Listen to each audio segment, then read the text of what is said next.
যারা আমাদেরকে পাকিস্তানের দালাল কইয়ে গালি দিয়েছে তারা কি পালাইছে কি পালায় নাই? পালাইছে কোথায়? ভারত। তার কারণ যে যেই দেশের দালাল সে সেই দেশে পালায়। আমার কাছে আশ্চর্য লাগে, আল্লামা সাইদি সাহেব আজ থেকে 23 বছর আগে প্যারেড ময়দানে একটা ওয়াজ করার সময় বলছিলেন যে দেশি জালাজালি করবা না, তাহলে বাংলাদেশের মুসলমানরা গাছের গোড়া ধরে এমন ঝাঁকি মারবে দিল্লি গিয়ে মামুবাড়ি পড়বা। আল্লাহর এই ওলির কথা, দিল্লি যাইয়ে মামুবাড়ি ঠিক মতো পড়লে কেমনে, আমি সেই চিন্তা করতে এসেছি। যেখানে পালানোর কথা ঠিক ওখানেই পলাইছে গিয়া। পালানোর জন্য গর্ত খুঁজেও পাবে না, ওখান থেকেও দেখতেছি এখনো ষড়যন্ত্র করতেছে। আবার কয় চট করে চলে আসবে, বাংলার ছেলেরা রেডি আছে, কট করে ধরে ফেলবে। আপনি আসেন না কেন? আপনাকে খুব প্রয়োজন, ঠিক কিনা বলেন?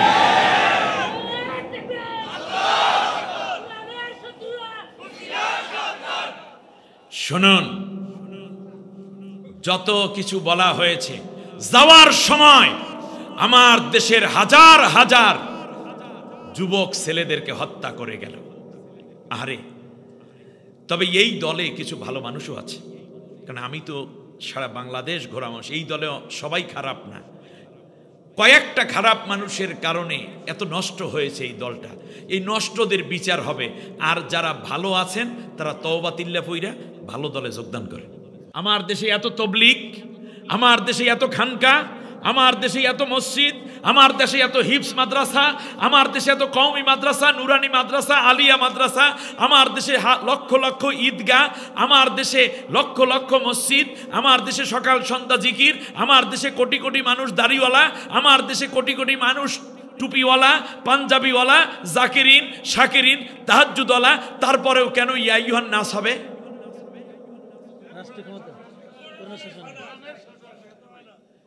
কোরআনের শাসন নাই। চমৎকার জবাব। অতএব একটা রাষ্ট্রের মধ্যে কত সংখ্যক মানুষ দাড়িওয়ালা হলো, কত সংখ্যক মানুষ টুপিওয়ালা হলো, কত সংখ্যক মানুষ নামাজি হলো, কত সংখ্যক মানুষ জাকিরিন হলো, কত লক্ষ পীর হলো, কত কোটি খানকা হলো, কত লক্ষ তাফসীর মাহফিল হলো, কত লক্ষ মসজিদ হলো, কত লক্ষ হিফজ মাদ্রাসা হলো, কত নুরানি মক্তব হলো, কত কারিয়ানা মাদ্রাসা হলো, কতজন কারি তৈরি হলো, কতজন মানুষ দাড়ি রাখা শুরু করলো, কতজন নারী বোরকা পরা শুরু করলো।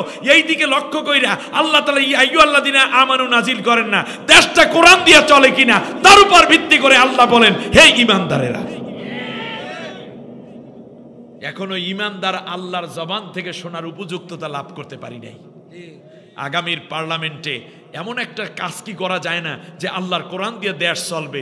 এই কথা যারা বলে আমরা তাদেরকে সংসদে পাঠাইয়া দেব, সে যে দলের হোক, যে রঙের হোক, যে ঢঙ্গের হোক, যে তরিকার হোক, যেই বলবে আমাকে ভোট দিলে আমি কোরআনকে সংবিধান বানানোর জন্য বিল উত্থাপন করব, কোরআন দিয়া রাষ্ট্র চালানোর দলের মানুষ আমি, সে যেই হোক, নাম যাই হোক, মার্কা যাই হোক, আমরা তাকে সমর্থন দিয়া আল্লাহর কোরআনকে বিজয় করার জন্য ইয়া আইয়ুহাল্লাযিনা আমানু, যেন আমরা আল্লাহর যদি গায়বী ডাকও হয় যেন শুনতে পারি, কোরআনের এই আহ্বানের মধ্যে যেন শামিল হতে পারি। সেই জন্য আগামীর পার্লামেন্টটাকে আল্লাহর কোরআনের পার্লামেন্ট বানিয়ে দিতে যারা রাজি তারা কেবল দুইটা হাত উঁচু করে আল্লাহকে দেখায়।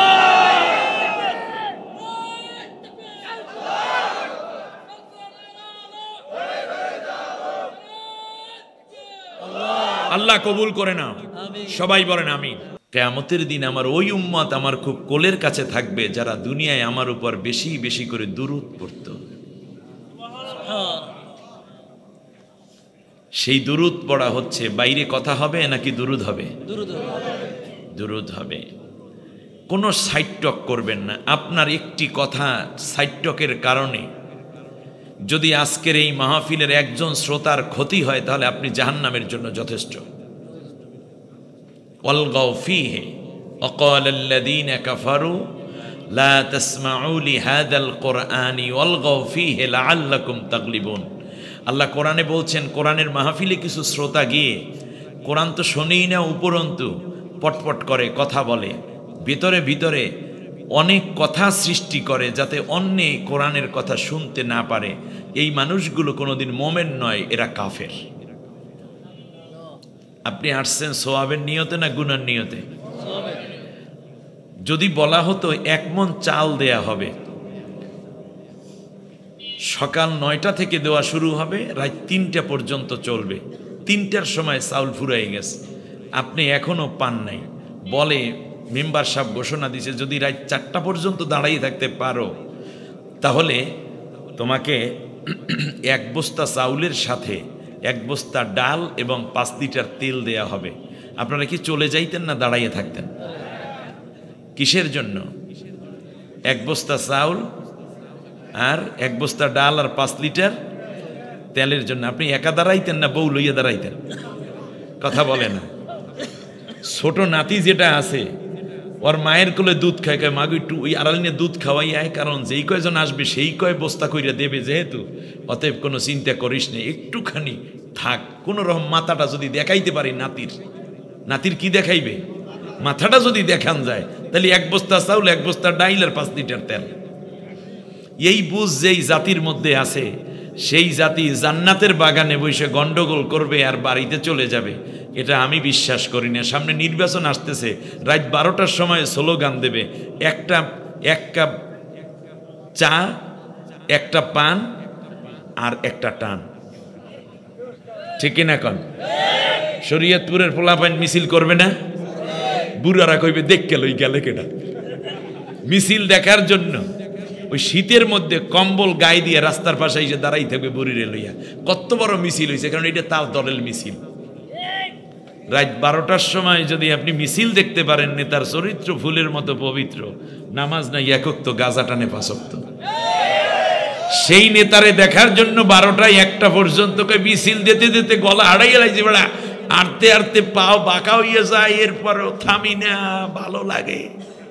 কালা বোতল ঠিক না? আর সেই মানুষগুলো আজ জান্নাতের বাগানে বসেছেন, জান্নাতের টুকরায় কেবল তারাই বসে যারা আল্লাহ তাআলা যাদের কবুল করেন, ঠিক না বলেন? আল্লাহ তাআলা বলেন আল্লাহু ইয়াখতাসসু বিরাহমাতিহি মাইয়াশা, আমার কোরআন শোনার জন্য আমি যাকে পছন্দ করি টেনে টেনে তাই কোরআনের পাশে বসাই রাখি। সুবহানাল্লাহ। পছন্দ করেছেন কে?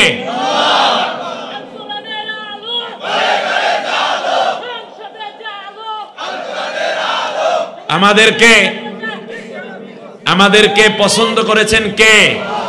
আর একটু জোরে বলেন কে? আল্লাহ তাআলা। আল্লাহ বলছেন সুম্মা আওরাসনাল কিতাবাল্লাযীনা ইসতাফাইনা মিন ইবাদিনা, আমার অনেক বান্দা আছে।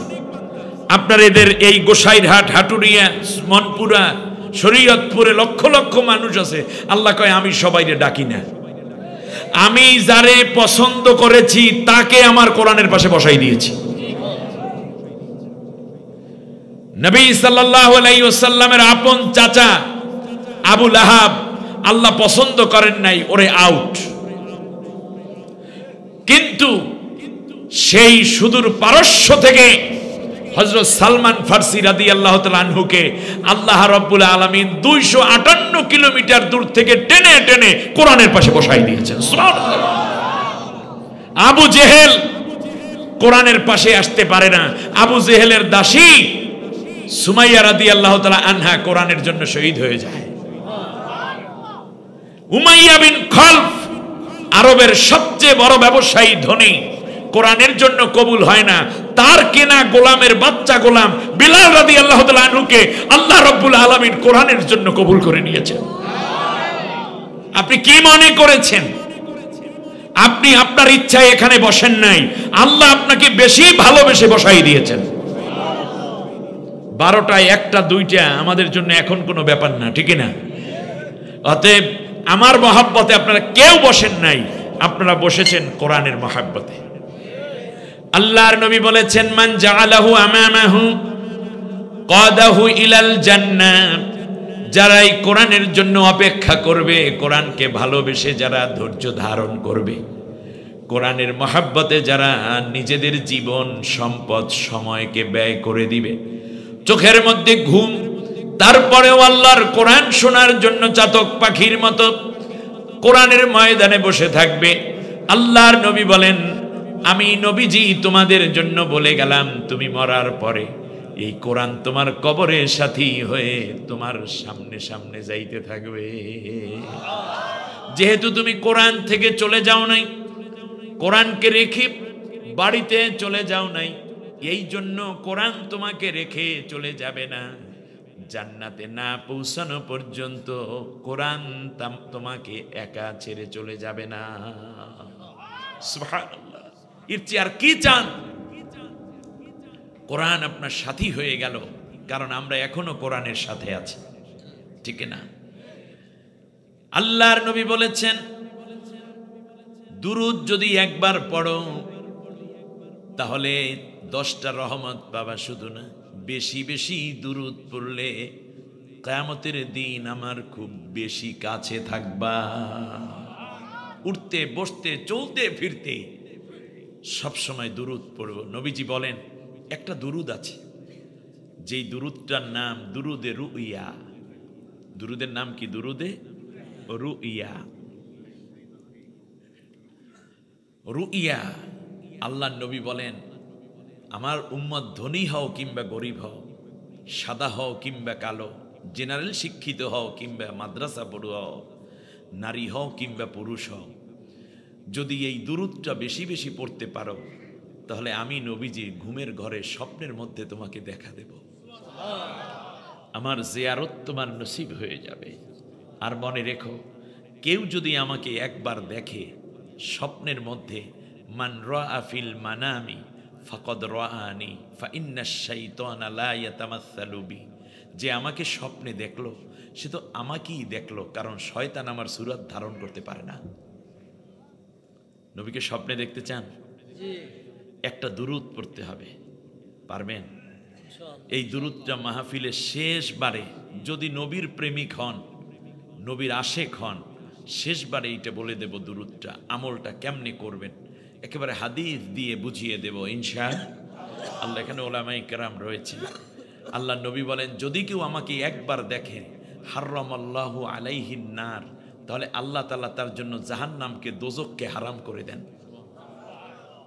এবং তার উপরে আল্লাহ তাআলা বেহেশতকে ওয়াজিব করে দেন। সুবহানাল্লাহ করেন। জীবনে পাব কি তোমার দিদার ইয়া রাসূলুল্লাহ, বলেন আমিন।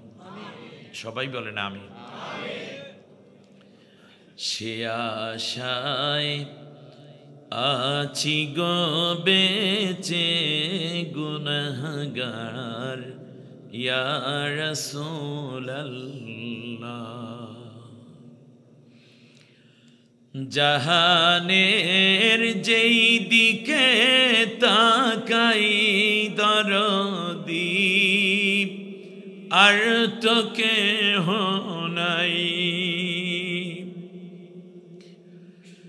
জাহানের যেই দিকে তাকাই দরদি আর তো কেহ নাই, তুমি তো রহমতের ভান্ডার নবীজি, রহমতের ভান্ডার, জীবনে পাব কি তোমার দিদার ইয়া রাসূলুল্লাহ, বলেন আমিন। খুব মনে পড়ল আজ একটা ঘটনা বলবো। একজন কবি, নাম হলো বাওয়াসিরি, তিনি আলফাজ রোগে আক্রান্ত, প্যারালাইসিস হয়ে গেছে। প্যারালাইসিসের রোগীর কিন্তু হাত পা চাবায়, ব্রেইনে প্রচন্ড ব্যথা হয়, জানেন কিনা? দীর্ঘ 6 মাস পর্যন্ত ব্যথা বেদনা, পায়ে পচন ধরেছে। শেষে চিন্তা করল যে আমি এইভাবে সময় কাটিয়ে কাটিয়ে মরে যাওয়ার চাইতে নবীর জন্য কিছু লেখি। সুবহানাল্লাহ। কার জন্য? নবীর জন্য। নবীর জন্য লেখলে খুশি হন কে? আল্লাহ। কবি বাওয়াচিরি কিছু জাফরান নিলেন, মেশক অম্বর নিলেন, জমজমের পানি মিশ্রিত করে লেখা শুরু করলেন, মুহাম্মাদুন সাইয়্যিদুন কওনাইনি ওয়াস সাকালাইন। এই কবিতা, এই কাসিদা তিনি লেখা শুরু করলেন। এক পর্যায়ে প্রথম দিন গেল, দ্বিতীয় রাত গেল। প্রথমবারে কিছু জমজমের পানি মিশিয়েছেন, তারপর আর জমজমের পানি লাগে নাই। চোখ দিয়ে বেয়ে বেয়ে বিরহের যেই পানিগুলো পড়েছে, এগুলোই মেশক অম্বর জাফরানের সাথে মিশাইয়া তারপর তিনি লিখেছিলেন। কাসিদা লিখছেন, 1-2 কাতার নয়, 357টা লাইন। তৃতীয় রাত্রে, এতদিন পর্যন্ত রাতে মোটেও ঘুমোতে পারতেন না, একটু তন্দ্রা আসতো, শুধু ওইটুকুই ঘুম, আবার ব্যথায় চিৎকার করতেন। তৃতীয় রাত্রে ঘুমের মধ্যে বওয়াসিরের একটা লম্বা ঘুম এসেছে। ঘুমের মধ্যে দেখতেছে বিশ্বনবী মুহাম্মদুর রাসূলুল্লাহ সাল্লাল্লাহু আলাইহি ওয়াসাল্লাম তার শিয়রের পাশে বসে কপালের মধ্যে আদর করে হাত রেখে বলছেন, বওয়াসিরি, আগামীকালকে আমার একটা চাদর নিয়ে তোমার কাছে।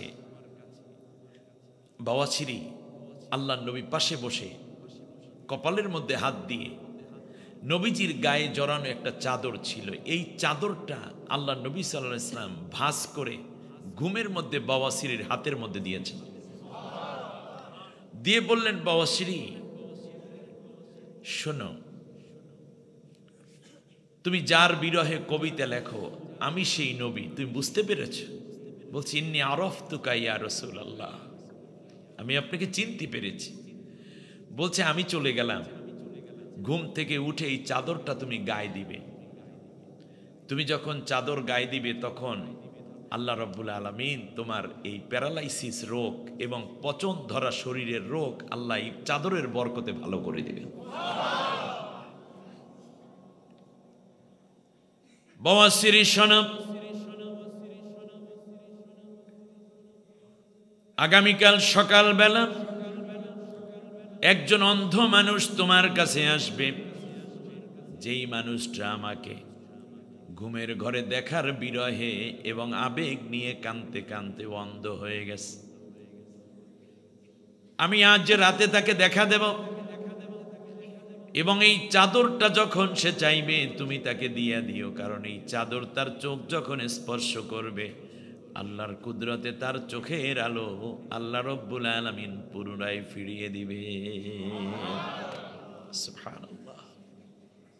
বওয়াসিরের ঘুম ভাঙল, রুম জান্নাতের ঘেরানে মৌ মৌ করছে।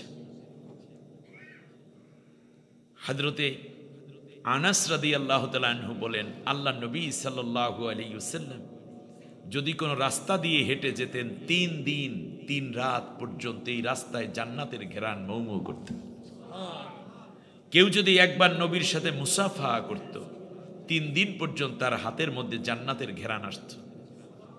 সুবহানাল্লাহ। আমরা কেমন নবীর উম্মত! বন্ধুগণ, খেয়াল করুন, বওয়াসিরি ঘুম থেকে জাগলো, ফজরের আজান হলো, ওযু করলো, আল্লাহর নবীর চাদর মোবারক গায়ের মধ্যে জড়িয়ে দিল, সাথে সাথে আল্লাহ রাব্বুল আলামিন তার রোগ বালাই ভালো করে দিলেন। এই জন্য এই কাসিদার নাম তিনি রেখেছেন কাসিদাতুল বোরদা বিশানে রাসূলিল্লাহ সাল্লাল্লাহু আলাইহি ওয়াসাল্লাম। বোরদা মানে হচ্ছে চাদর। বোরদা অর্থ কি? চাদর, নবীর চাদরের কাসিদা। সুবহানাল্লাহ পড়েন। কাসিদাতুল বোরদা বিশানি রাসূলিল্লাহ, রাসূল সাল্লাল্লাহু আলাইহি ওয়াসাল্লামের শানে রচিত। এই যেহেতু ঘুমের মধ্যে চাদর পেয়েছে, এই জন্য এটার নামই রেখেছেন, এটা চাদরের কাসিদা, চাদরের ছন্দ, চাদরের ছড়া। সুবহানাল্লাহ বলবেন না? পরের দিন সকালবেলা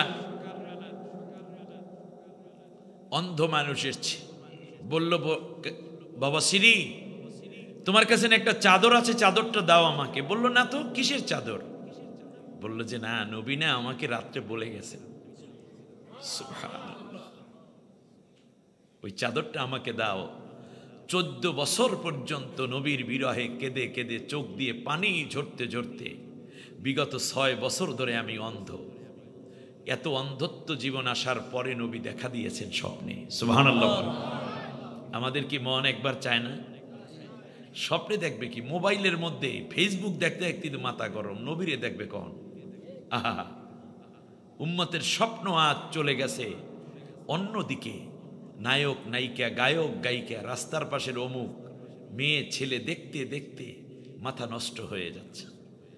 আজ কোরআন চোখ দিয়ে দেখে না, চোখ দিয়ে নবীকে দেখার স্বপ্ন জাগে না। এই কারণে আজকের এই রাতটা হোক আমাদের কোরআনের রাত। যদি সারা রাত কোরআনের কথা বলা হয়, থাকতে রাজি আছেন? কে কে রাজি? একটু হাত উঁচু করে আল্লাহকে দেখেন। থাকবেন সারা রাত? 2টা হাত উঁচু করেন তো দেখি। কি ব্যাপার? আপনারা না চলে যাওয়ার কথা। কোরআনের মায়া যাদেরকে টেনে ধরে তারা বাড়িতে যেতে পারে না, বাড়ি কেউ নিবে না, ঠিক না? সারা রাত থাকার দরকার নেই। আমরা যতক্ষণ পারি ততক্ষণ থাকবো, আল্লাহ যতক্ষণ তৌফিক দেন ইনশাআল্লাহ। মহাব্বতে প্রাণ ভরে সোনার মদিনায় মুনাওয়ারার দিকে খেয়াল করে নবীজি বলেছেন, যখন কেউ দুরূদ পড়ে আমার উপরে, তখন ওই উম্মতের চেহারাটা আমার সামনে দেখানো হয়। এখন আপনার চেহারা কেমন দেখাইবেন আপনি জানেন, আমি জানি না। আদবের সাথে দেখাবেন নাকি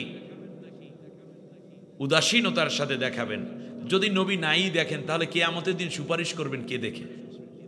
কথা বোঝেন নাই? এই জন্য আমার আপনার চেহারা নবী সাল্লাল্লাহু আলাইহি ওয়াসাল্লামকে দেখানো হয়। যখন দেখানো হয় উম্মত কোনো কারণে জাহান্নামী হলে, নবী তখন বলবেন, আল্লাহ তাআলা এটা আমার উম্মত, ও তো আমি চিনি ওকে। কেমনে চেনো? ও যখন দুরূদ পড়তো তখন ওর চেহারাটা আমাকে দেখানো হতো। মদিনা শরীফ এখান থেকে কত দূর?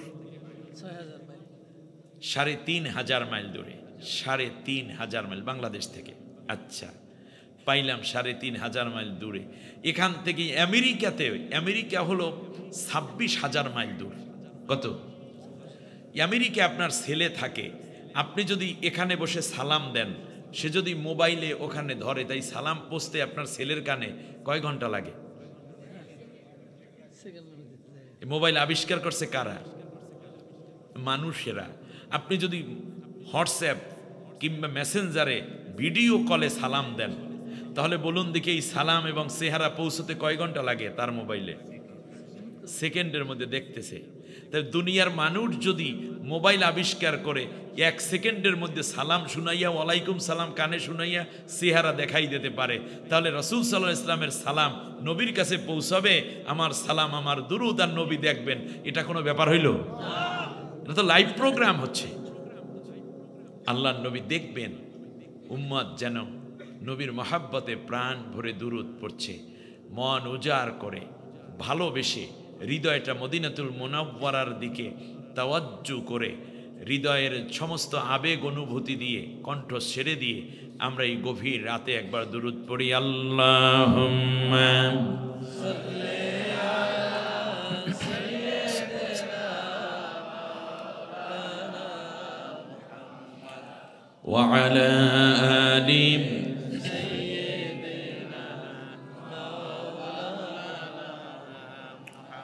এ দুনিয়া পড়ে রবে, আমি একদিন থাকব না, সবাই আমায় ভুলে যাবে, নবী আপনি আমায় ভুলবেন না। আল্লাহুম্মা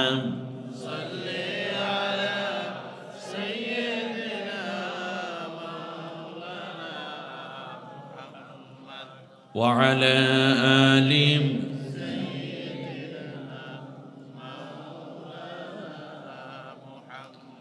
আরবের বুকে মক্কার পরে আমেনার যেথায় ঘর, আল্লাহর রহমত কাউসার হয়ে ঝরছে সেথায় বারংবার বালাগাল উলা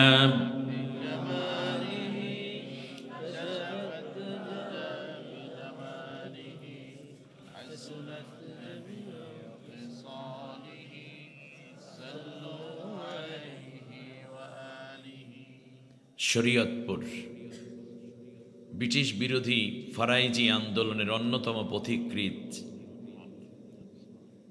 বীর মুজাহিদ হাজী শরীয়তুল্লাহ নামে এবং স্মৃতি ঘেরা এই শরীয়তপুরের গোসাইরহাট এলাকায় হাটুরিয়ার চরমনপুরা ইমরানিয়া মীর জয়নাল আবেদিন নুরানি মাদ্রাসার উদ্যোগে 2 দিন ব্যাপী বরকতময় নুরানি তাফসীরুল কোরআন মাহফিল, সমাপনী দিবস, সমাপনী অধিবেশন। সম্মানিত সভাপতি, বিশিষ্ট আলিমী দ্বীন, লাখো আলেম গড়ার কারিগর, আমার অত্যন্ত সম্মানিত শ্রদ্ধেয় বড় ভাই খলিলুর রহমান ইসলামিয়া ফাজেল মাদ্রাসার সাবেক উপাধ্যক্ষ, আলিমী দ্বীন, মুফাসসিরে কোরআন হযরতুল আল্লাহ মাওলানা আব্দুল বাতেন শরীয়তপুরী সাহেব, কোরআনের জন্য আল্লাহ তাকে সুস্থতা দান করুন, দীর্ঘ নেক হায়াত দান করুন। সারাটা জীবন কোরআনের যে খেদমত দিলেন আল্লাহ তা কবুল করে নিন। আল্লাহ তাআলা বাকি জীবন কোরআনের জন্য বরকতময় করে দিন। আয়োজিত এই মাহফিলের সম্মানিত প্রধান অতিথি বে গ্রুপ লিমিটেড এর ম্যানেজিং ডিরেক্টর, অত্র এলাকারই কৃতি সন্তান জনাব আলহাজ জিয়াউর রহমান আহাদ মিয়া সাহেব, আল্লাহ তাআলা তার ব্যবসা এবং চিন্তায় বারাকা দান করুন। কোরআনের জন্য আল্লাহ তারকে আরো বেশি খেদমত করার তৌফিক দিন। উনি আছেন? নাই। কথা বলেছেন হযরত মাওলানা আব্দুর রহমান ফরিদপুরি সাহেব সহ অনেক উলামায়ে কেরাম। আল্লাহ তাআলা সকলের নেক কথাগুলো কবুল করুন। আমি আপনাদের কাছে ক্ষমা সুন্দর দৃষ্টি কামনা করছি। আমি আজকে এখানে আসতে পারবো এই চিন্তাটা আমার মাথায় এক পর্যায়ে ছিল না, কিন্তু ভাই বলছেন আসতে হবে, কথা বলতে হবে, কথা শোনাতে হবে। এটা আমার মাহফিল। দেখুন, মাহফিল করার চেয়ে আমল করাটা এখন খুব জরুরি হয়ে গেছে। মাহফিল অনেক শুনেছি, এখন দরকার কিছু আমল, ঠিক না? ওলামায়ে কেরাম রয়েছেন, আল্লাহর কোরআনকে ভালোবেসে জীবন দিতে প্রস্তুত মর্দে মুজাহিদগণ এই মঞ্চকে, এই ময়দানকে সমৃদ্ধ করেছেন। পিতৃতুল্য সম্মানিত মুরব্বিয়ানে কেরাম, পর্দার আড়ালে মা বোন, অন্য ধর্মাবলম্বী ভাই বোনদেরকেও মোবারকবাদ জানাই। সম্মানিত বন্ধুগণ, মসজিদে নববীর মধ্যে আল্লাহ নবীর জবান থেকে কোরআন শোনার জন্য বসে থাকতেন একদল মানুষ, যাদেরকে বলা হতো আহলে সুফা। আপনারা জানেন কিনা? না খেয়ে, না ঘুমিয়ে, না আরাম করে, না আয়েশ করে, সংসার, পুত্র, পরিজন, স্ত্রী সব ছেড়ে নবীর জবান থেকে কথা শোনার জন্য বসে থাকতেন। আপনার জীবনে আপনি তো ঘর পাবেন, বাড়ি পাবেন, ব্যবসা পাবেন, ঘুম পাবেন, কিন্তু কোরআন তো ফিরে পাবেন না। আজ আমি আপনাদেরকে 6টা কাজের কথা বলবো, যেই 6টাকে 2টা ভাগে ভাগ করা হয়েছে। কিছু কাজ করবেন, 3টা করবেন, আর 3টা করবেন না। কয়টা কাজ হলো? 6টা। 3টা কি করতে হবে? করতেই হবে, আর 3টা করা যাবে না। তা আজকের আলোচনা হচ্ছে 6 দফা কর্মসূচি। এর মধ্যে 3টা হাবোদক, 3টা নাবোদক। আমার ভাই অনেক কথা বলেছেন, এই বার্ধক্যে এসেও কণ্ঠটা কিন্তু আল্লাহ খুব সুন্দর রেখেছেন, ঠিক না? মনে হয় যেন সেই আজ থেকে 20 বছর আগে আমি যে আব্দুল বাতেন সাহেবের কণ্ঠ শুনেছিলাম, এখনো মনে হয় কণ্ঠটা সেই রকম একটা জওয়ানি কণ্ঠ, যুবকের টসটসা কণ্ঠ এখনো তাকে আল্লাহ দিয়ে রেখেছেন। কণ্ঠ কাঁপে না, কণ্ঠ ভাঙ্গে না, ক্লান্তি আসে শরীরে, কারণ কথা বলায় কষ্ট আছে, ঠিক না? কথা মহা কঠিন জিনিস। আল্লাহ তাআলা কথা রেকর্ড করে রাখেন, সুবহানাল্লাহ পড়েন। মা ইয়ালফিযু মিন কাওলিন ইল্লা লাদাইহি রাকীবুন আতীদ। সুবহানাল্লাহ।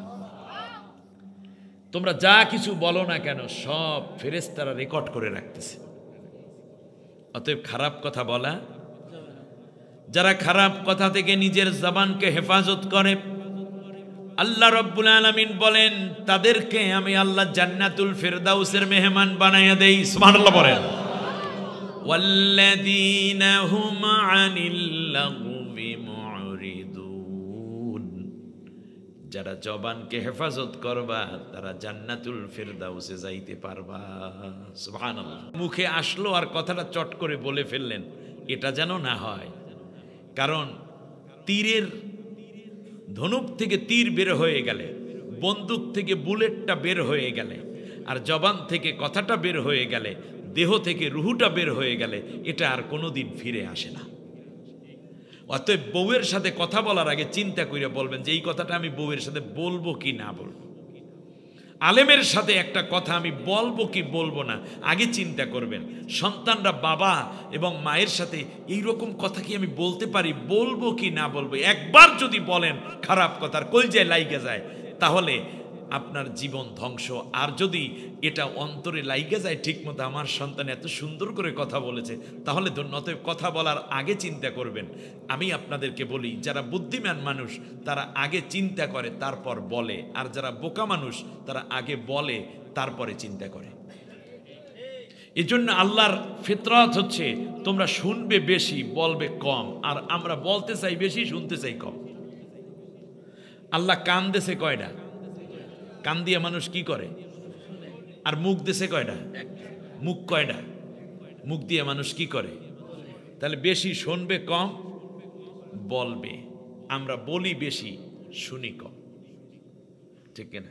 আরে চুপ করেন, শুনিয়াল না আগে না, একটু শুনতে দেন। আমার ভাইয়ের আল্লাহর নবী বলেছেন, দুইটা জিনিসের জামিনদার যদি হতে পারো তাহলে আমি মুহাম্মদুর রাসূলুল্লাহ তোমার জান্নাতের জামিনদার হয়ে যাব। সুবহানাল্লাহ বলেন। এক নম্বর হলো মা বাইনা রেজলাইহে, তার দুই উরুর মাঝখানে যা আছে, এর মানে সতীত্ব, সে নারী হোক কিংবা পুরুষ হোক, জিনা ব্যভিচার করবে না, সতীত্বের হেফাজত করবে। আর দুই চোয়ালের মাঝখানে তার জিহ্বাটা আছে, এই জিহ্বা দ্বারা মিথ্যা বলবে না, গালিগালাজ করবে না, চগলখুরি করবে না, মানুষকে ধোঁকাবাজি করবে না, গালিগালাজ করবে না। এই জিহ্বার যদি জামিনদার হতে পারো, একদিকে সতীত্বের জামিনদার আর একদিকে জিহ্বার জামিনদার, এই দুইটা জিনিসের জামিনদার উম্মত তুমি যদি হতে পারো, আমি মুহাম্মদুর রাসূলুল্লাহ তোমার নবী তোমার জান্নাতের জামিনদার হয়ে যাই। কথা বিশাল ব্যাপার। কথার প্রশংসা করা বড়ই কঠিন। কথায় বান্ধা পড়ে পশু পাখি জিন, কথায় কথা বাড়ে, কথায় পড়ে ঘর, কথায় মানুষ আপন হয়, কথায় হয় পর, ঠিক না? কথা দিয়ে আপন করা যায়। এখানে এসে আমি কিছু কথা শুনেছি, ওই কথাগুলো যদি আমি নিতাম তাহলে আজকে মাহফিল হতো না। কিন্তু এখন দেখেন ভালোবাসার টানে কথায় বান্দা পড়ে গেছেন আপনারা, ঠিক না? একটা কথা শুধু বলছে, উনি বলছে ইজাব আর উনি বলছে কবুল। একটা কথায় 70 বছর দাম্পত্য জীবন, ছেলে মেয়ে হইল, নাতি নাতিন হইল। বলেন তো দেখি কিসে বান্দা পড়ছে? এই বয়সেও বলে তুমি ছাড়া কে আছে আমার, বলো। বুড়ি চলে গেছে নাতি বেরি বেড়াইতে, গেছে 7 দিন বেড়াইবে, নাতিন লইয়ে গেছে, বুইরা বাড়িতে রয়ে গেছে। একদিন যাইতে না যাইতে বুড়ি কইতেছে আমার একটু দিয়ে আয়। কেন? কয় তোর দাদায় একটু পান বানাইয়া দেবে কেনা, পান শেষিয়া দেওয়া লাগে, দাঁত নাই। তারপর কয় রাত্রে ঘুমাইয়া থাকে, কম্বল গায়ে থাকে না, টাইনা না দিলে শরীরটা ঠান্ডা হয়ে থাকে। বুড়িও কিন্তু কি হয়ে গেছে, গুজা হয়ে গেছে। কি এক কথা বলছে যৌবনকালে, আই লাভ ইউ। আহা, জীবন শেষ, আই লাভ ইউ শেষ হয় না, ঠিক কিনা? হ্যাঁ, একটা মাত্র কথা, তোমাকে ভালোবাসি। আরে আজকে যদি কোরআনটাকে বলতে পারি, কোরআন আই লাভ ইউ, কোরআন কয় আমি তোর মৃত্যুর সময় তোর পাশে থাকব, কবরের মধ্যে মুনকার নেকিরের সওয়ালের জবাব দেব, তোরে জান্নাতে না পৌঁছান পর্যন্ত আমি আলাদা হব না। সুবহানাল্লাহ বলেন। নবীকে যদি একবার বলতে পারি নবী তোমাকে আমি ভালোবাসি, নবী কয় আমিও আই লাভ ইউ টু, তোকেও ভালোবাসি উম্মত, তোর সুপারিশ করে জান্নাতে নিয়ে যাব। আল্লাহকে যদি একবার বলে আল্লাহ তুমিই তো আমার সব, তুমি আমার রব, তোমাকে প্রচন্ড ভালোবাসি, প্রচন্ড ভয় পাই, প্রচন্ড মায়া করি, আল্লাহ কয় আমি তোকে 1000 গুণ বেশি ভালোবাসি। আল্লাহ রাব্বুল আলামিন বলেন ওয়াজআলা বাইনাকুম মাওয়াদ্দাতা ওয়া রাহমা, আমি আল্লাহ রাব্বুল আলামিন তোমাদের এই কথায় ভালোবাসা বাড়াইয়া দেই, যৌবন এবং জীবনের শেষ পর্যায় পর্যন্ত মায়া দয়া প্রেম ভালোবাসা দিয়ে তোমাদের দুইটা জীবনকে আমি আল্লাহ একাকার করে দেই। সুবহানাল্লাহ। কয় দাদা দাদি, এখনো দাদার জন্য কয় না, তোর দাদা এখন জানো না শিশুর মতো, ওই প্রস্রাবখানায় ধইরা নেওয়া লাগে, না জানি খাট থেকে পইরা যায়। দাদিটা হঠাৎ মরে গেছে বুইরা, লাঠিতে ভর দিয়ে দরজায় দাদির কবরের দিকে তাকাই থাকে। ছেলে এই দিকে এয়ার কন্ডিশন করে দিয়েছে বাবার রুম, দামি খাট কম্বল, খাওয়া দাওয়ার অভাব নাই। স্ত্রীকে বলছে বাবার যেন কষ্ট না হয়। নাতিরা জিজ্ঞেস করে দাদা ওদিকে তাকাই রইছেন কে? কয় কিচ্ছু ভাল লাগে না। কি লাগে না?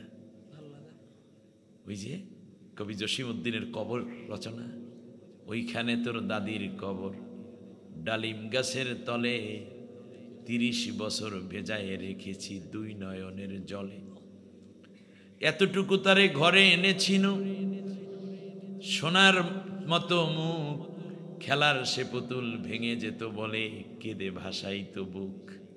ছোট্টবেলায় বিয়ে করে লইছে, এই ছোট্ট খেললে পিরিত বুড়া হয়ে গেছে। এমনও বহুত নারী আছে যে প্রত্যেক দিন স্বামীর সাথে ঝগড়া হয়, স্বামীটাও ঝগড়া করে, এর মধ্যে 4 বাচ্চাও হয়ে গেছে। ওই প্রত্যেক দিন বউ কয় থাকবো না তোমার সংসারে, চললে যাবো কালগুই। মাঝখানে 27 বছর চললে গেছে। একদিন জিজ্ঞেস করে ছেলে যে মাগো তুমি তো প্রত্যেক দিন যাও, যাইতে পারো না কেন? মায়ায় পড়ে গেছি। কিসে? কথা বলেন না কি? মায়া। কোরআনের জন্য কি আমাদের মায়া হবে না? নবীর জন্য কি মায়া হবে না? অতএব মুখটাকে কন্ট্রোল করতে হবে, মুখ থেকে যেন কোনো দুর্গন্ধ বের না হয়। আল্লাহ আমাদের হেফাজত করুন। এই মুখ অপবিত্র করব? মায়ের গর্ভে আল্লাহ নাভির সাথে মায়ের মাসিক ঋতুর লাইন জুড়েছেন, যাতে করে মুখ দিয়ে যদি ওই মাসিক ঋতু দিতেন তাহলে তো আমাদের মুখটা মায়ের পেটে থাকতেই গর্ভে থাকতেই নাপাক হয়ে যেত। এই কারণে মায়ের মাসিক ঋতু আল্লাহ আমাদের পেটে এনেছেন কোত্থেকে? নাভি দিয়ে। সুবহানাল্লাহ পড়বেন না? যাতে মুখ দিয়ে বান্দা তুই সত্য বলবি, কোরআন পড়বি, জিকির করবি, তাসবিহ পড়বি, হাদিস পড়বি, কোরআনের দার্স দিবি, নারায়ে তাকবীর স্লোগান বলবি, আল্লাহু আকবার বলবি। এই মুখটা আমি নাপাক করি না, এই মুখটা পাক রেখেছি। সেই মুখে সিগারেট, সেই মুখে গাঁজা, সেই মুখে মদ, সেই মুখে ইয়াবা, ফেন্সিডিল, কোকেন, দাড়ি, মারজুয়ারা, পেথিডিন, ইয়াবা, এগুলো পাইছো কোথায়? অতএব মুখটাকে পবিত্র রাখো, তাহলে আল্লাহ তাআলা আমাদের দোয়াগুলো কবুল করে নেবেন, আল্লাহ মঞ্জুর করে নিন। আসুন আমরা সরাসরি চলে যাব আল্লাহর কোরআনের কাছে। তাহলে 3টা কাজ করব, 3টা করব না। আল্লাহ রাব্বুল আলামিন বলেন আমার কাছে যদি এই 3টা কাজ করা এবং ওই বাকি যেই 3টা বাদ দেওয়া, এইটার যদি ওয়াদা করতে পারো, আমি ওয়াদা দিলাম তুমি জান্নাতি। আরো জোরে বলেন। যাইতে চান জান্নাতে না বাড়িতে? কথা কয় না। যাইবেন কই?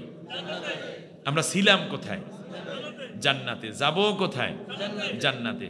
বাড়িতে গিয়ে জান্নাতের কথা ভুলে যাওয়া যাবে না, একেবারে কাগজে কলমে লেখা নিতে হবে। আমার সাথে পড়েন, আউযু বিল্লাহি মিনাশ শাইতানির রাজিম, বিসমিল্লাহির রহমানির রহিম।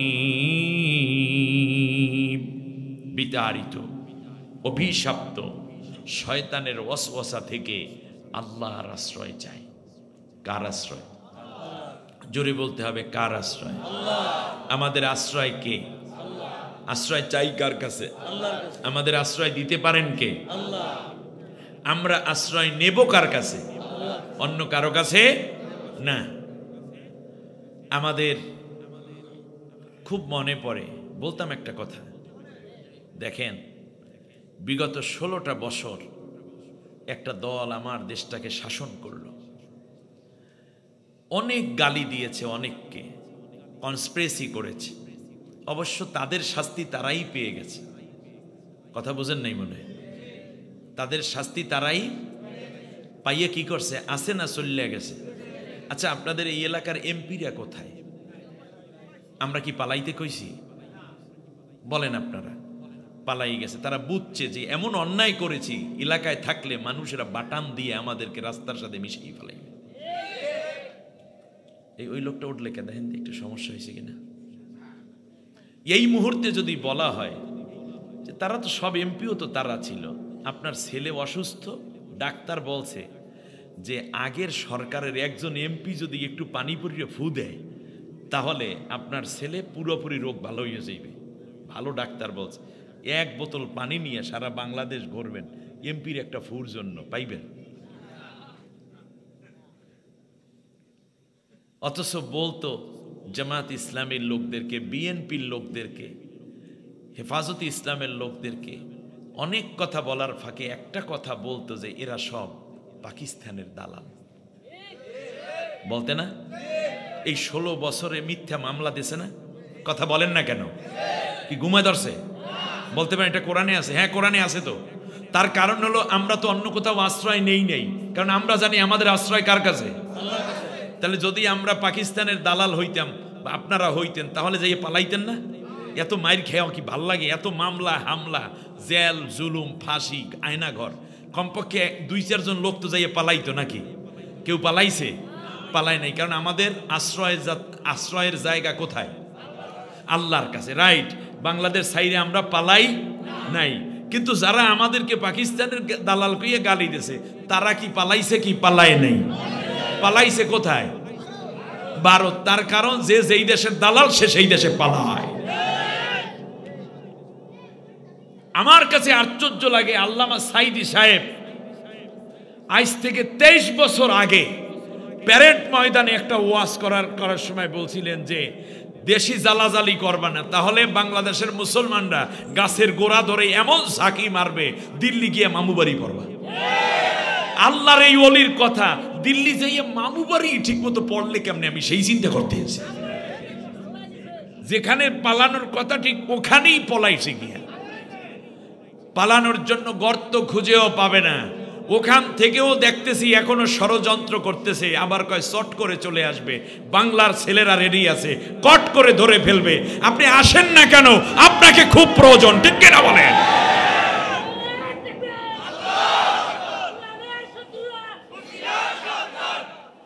শুনুন,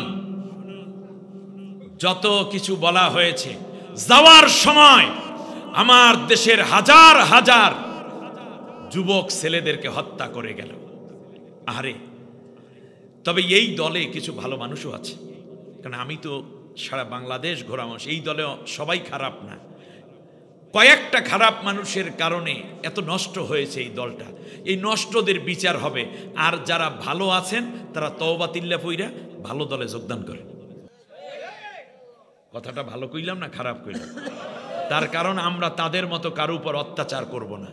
তাহলে তো আমরা তাদের মতো হইলাম। আমরা কি তাদের মতো হব না? আমরা নবীজির আদর্শে উজ্জীবিত হব, সাহাবীদের মতো হব। আল্লাহর নবী মক্কায় যখন ঢুকলেন, যেই মক্কার লোকেরা তারে হত্যা করতে চাইলো, মক্কা বিজয়ের পরে নবীজি বলেন, লা তাসরিবা আলাইকুমুল ইয়াউম, তোমাদের উপর আমার কোনো অভিযোগ নাই। তোমরা যেহেতু ইসলামে আসছো, ইমানের পথে আসছো, তোমাদের বিরুদ্ধে এখন আর আমি অস্ত্র ধারণ করব না। অতএব শক্তি আসলেই হামলা করতে হয় না, আর হামলা করলে শক্তির অপব্যয় হয়, মানুষের ভিতরে আবার বিদ্রোহ জাগে, প্রতি বিপ্লব শুরু হয়, দেশের বিশৃঙ্খলা দেখা যায়। আমরা বিশৃঙ্খলা চাই না। আমি চাই আগামী দিনগুলো হবে ইসলামের বাংলাদেশ, শান্তির বাংলাদেশ, কোরআনের বাংলাদেশ। মিলেমিশে থাকবো, হিন্দু হোক, বৌদ্ধ হোক, খ্রিস্টিয়ান হোক, যে কোনো ধর্মের লোক হোক, জনগণ যারা নেতা বানাইবে বানাক, কিন্তু আমরা কোনোদিন মারামারিতে আর যাব না। শরীয়তপুর কি কন? সবাই রাজি?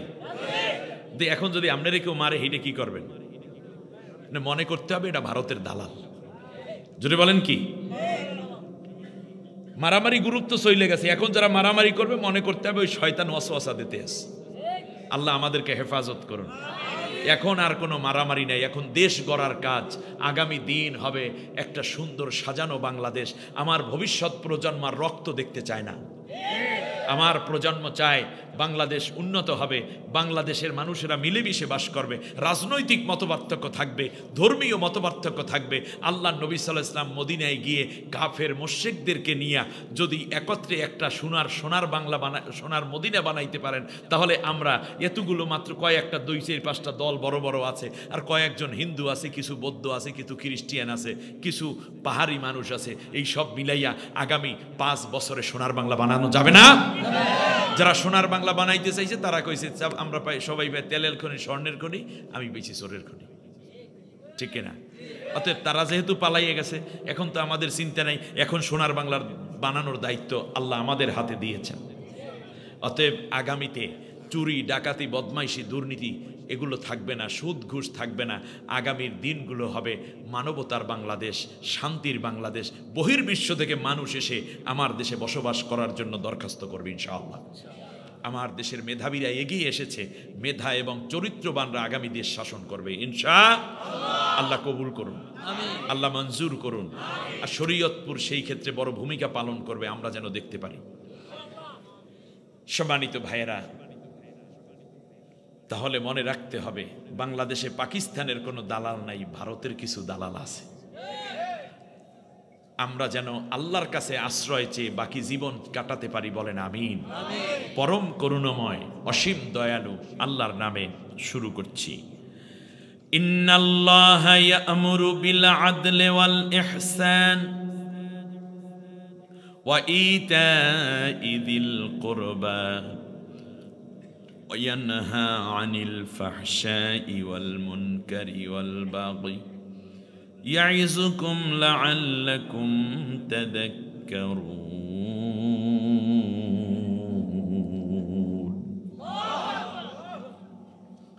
অর্থ হচ্ছে, হে তামাম বিশ্বের সমস্ত মানবতা, শোনো, আমি আল্লাহ তোমাদেরকে নিশ্চিত করে 3টা কাজের অর্ডার করতেছি। সুবহানাল্লাহ। কিসের? 3টা কাজের। আমরা জীবনে কি 3টা কাজ নিজেদের জীবনে, শরীরে, চোখে, অন্তরে, কানে, নাকে, দেহে, সংসারে, সমাজে, বাড়িতে, কর্মস্থলে ফিট করতে পারবো? সেট করতে পারবো? এটা কি শুধু পুরুষের না নারীরও? আল্লাহ রাব্বুল আলামিন বলেন, আমি আল্লাহ তোমাদেরকে অর্ডার করছি, আমর করছি, নির্দেশ দিচ্ছি। সুবহানাল্লাহ। বিল আদলে, ন্যায় বিচারের। সুবহানাল্লাহ। 1 নম্বরে কি হবে? ন্যায় বিচার। ওয়াল ইহসান, এবং মানুষ এবং প্রাণীর প্রতি, বিশ্ববাসীর প্রতি দয়া করতে। ন্যায় বিচার এবং কি? দয়া। ওয়া ইতা'i যিল কুরবা, আর নিকটাত্মীয়দের হক দিয়ে দিতে। 3টা কাজের অর্ডার। 1 নম্বরে হচ্ছে ন্যায় বিচার, দ্বিতীয় হচ্ছে দয়া মায়া। সুবহানাল্লাহ। আরে আমাদের মায়া দয়াহীন একটা হৃদয় হয়ে গেছে আমাদের। আসুক, আলোচনায় আসবে, অসুবিধা নাই তো? আর তোমাদের নিকটাত্মীয়, নিকটাত্মীয় কারা? তুমি। একজন মানুষ, তোমার সবচেয়ে নিকটে তোমার মা, তোমার বাবা, এরপর নিকটে তোমার আপন ভাই, আপন বোনেরা, তারপর নিকটাত্মীয় তোমার চাচা, ফুফি, তারপর নিকটাত্মীয় তোমার মামা, তোমার খালা, আর বিবাহ করলে তোমার স্ত্রী তোমার নিকটাত্মীয়, শ্বশুর শাশুড়িও নিকটের মধ্যে পড়ে। এরপর চাচাতো ভাই, মামাতো ভাই, ফুফাতো ভাই, বোন যারা যারা আছে, এমনি করে করে নিকটাত্মীয় তোমার দিকে তাকাইয়া থাকে। তোমার সম্পদ, তোমার খাবার, তোমার নেয়ামতে আমি আল্লাহ যা ধন্য করেছি তার একটা অংশ অবশ্যই নিকটাত্মীয়দেরকে দিয়ে দিও। সুবহানাল্লাহ। কত সুন্দর সামাজিক এবং পারিবারিক বন্ধনকে আল্লাহ রব্বুল আলামিন জোড়া লাগাইয়ে দিয়েছেন, জয়েন দিয়ে দিয়েছেন, একজন থেকে আর একজন যেন হারিয়ে না যায়। তাহলে 3টা কাজ আমরা করব, মুখস্থ করেন। 1 নম্বর অর্ডার হচ্ছে ন্যায় বিচারের, দ্বিতীয় কি দয়া মায়া, তৃতীয় কি নিকটাত্মীয়দের হক দেওয়া। আবার নিষেধ করলেন ওয়ায়ানহা আনিল ফাহশা, গুনার কাজ থেকে আমি আল্লাহ তোমাদেরকে নিষেধ করলাম। ওয়াল মুনকার, আর নিষিদ্ধ কাজ, গুনার কাজ, নিষিদ্ধ কাজ, খেয়াল করেছেন কিনা? আর একটা হচ্ছে সীমা লঙ্ঘন। কি বলেন তো দেখি, কয়টা কথা বলছি? গুনার কাজ, নিষিদ্ধ কাজ, সীমা লঙ্ঘন। এটাকে আল্লাহ করতে বলছেন না নিষেধ করছেন? যুবকরা ভালো করে কথাগুলো ধরো, ছাত্র ভাইয়েরা, তার কারণ তোমার দাদা ভুলে যাবে, তোমার বাবাও ভুলে যেতে পারে, তুমি যেন মনে রাখতে পারো এই কথাগুলো।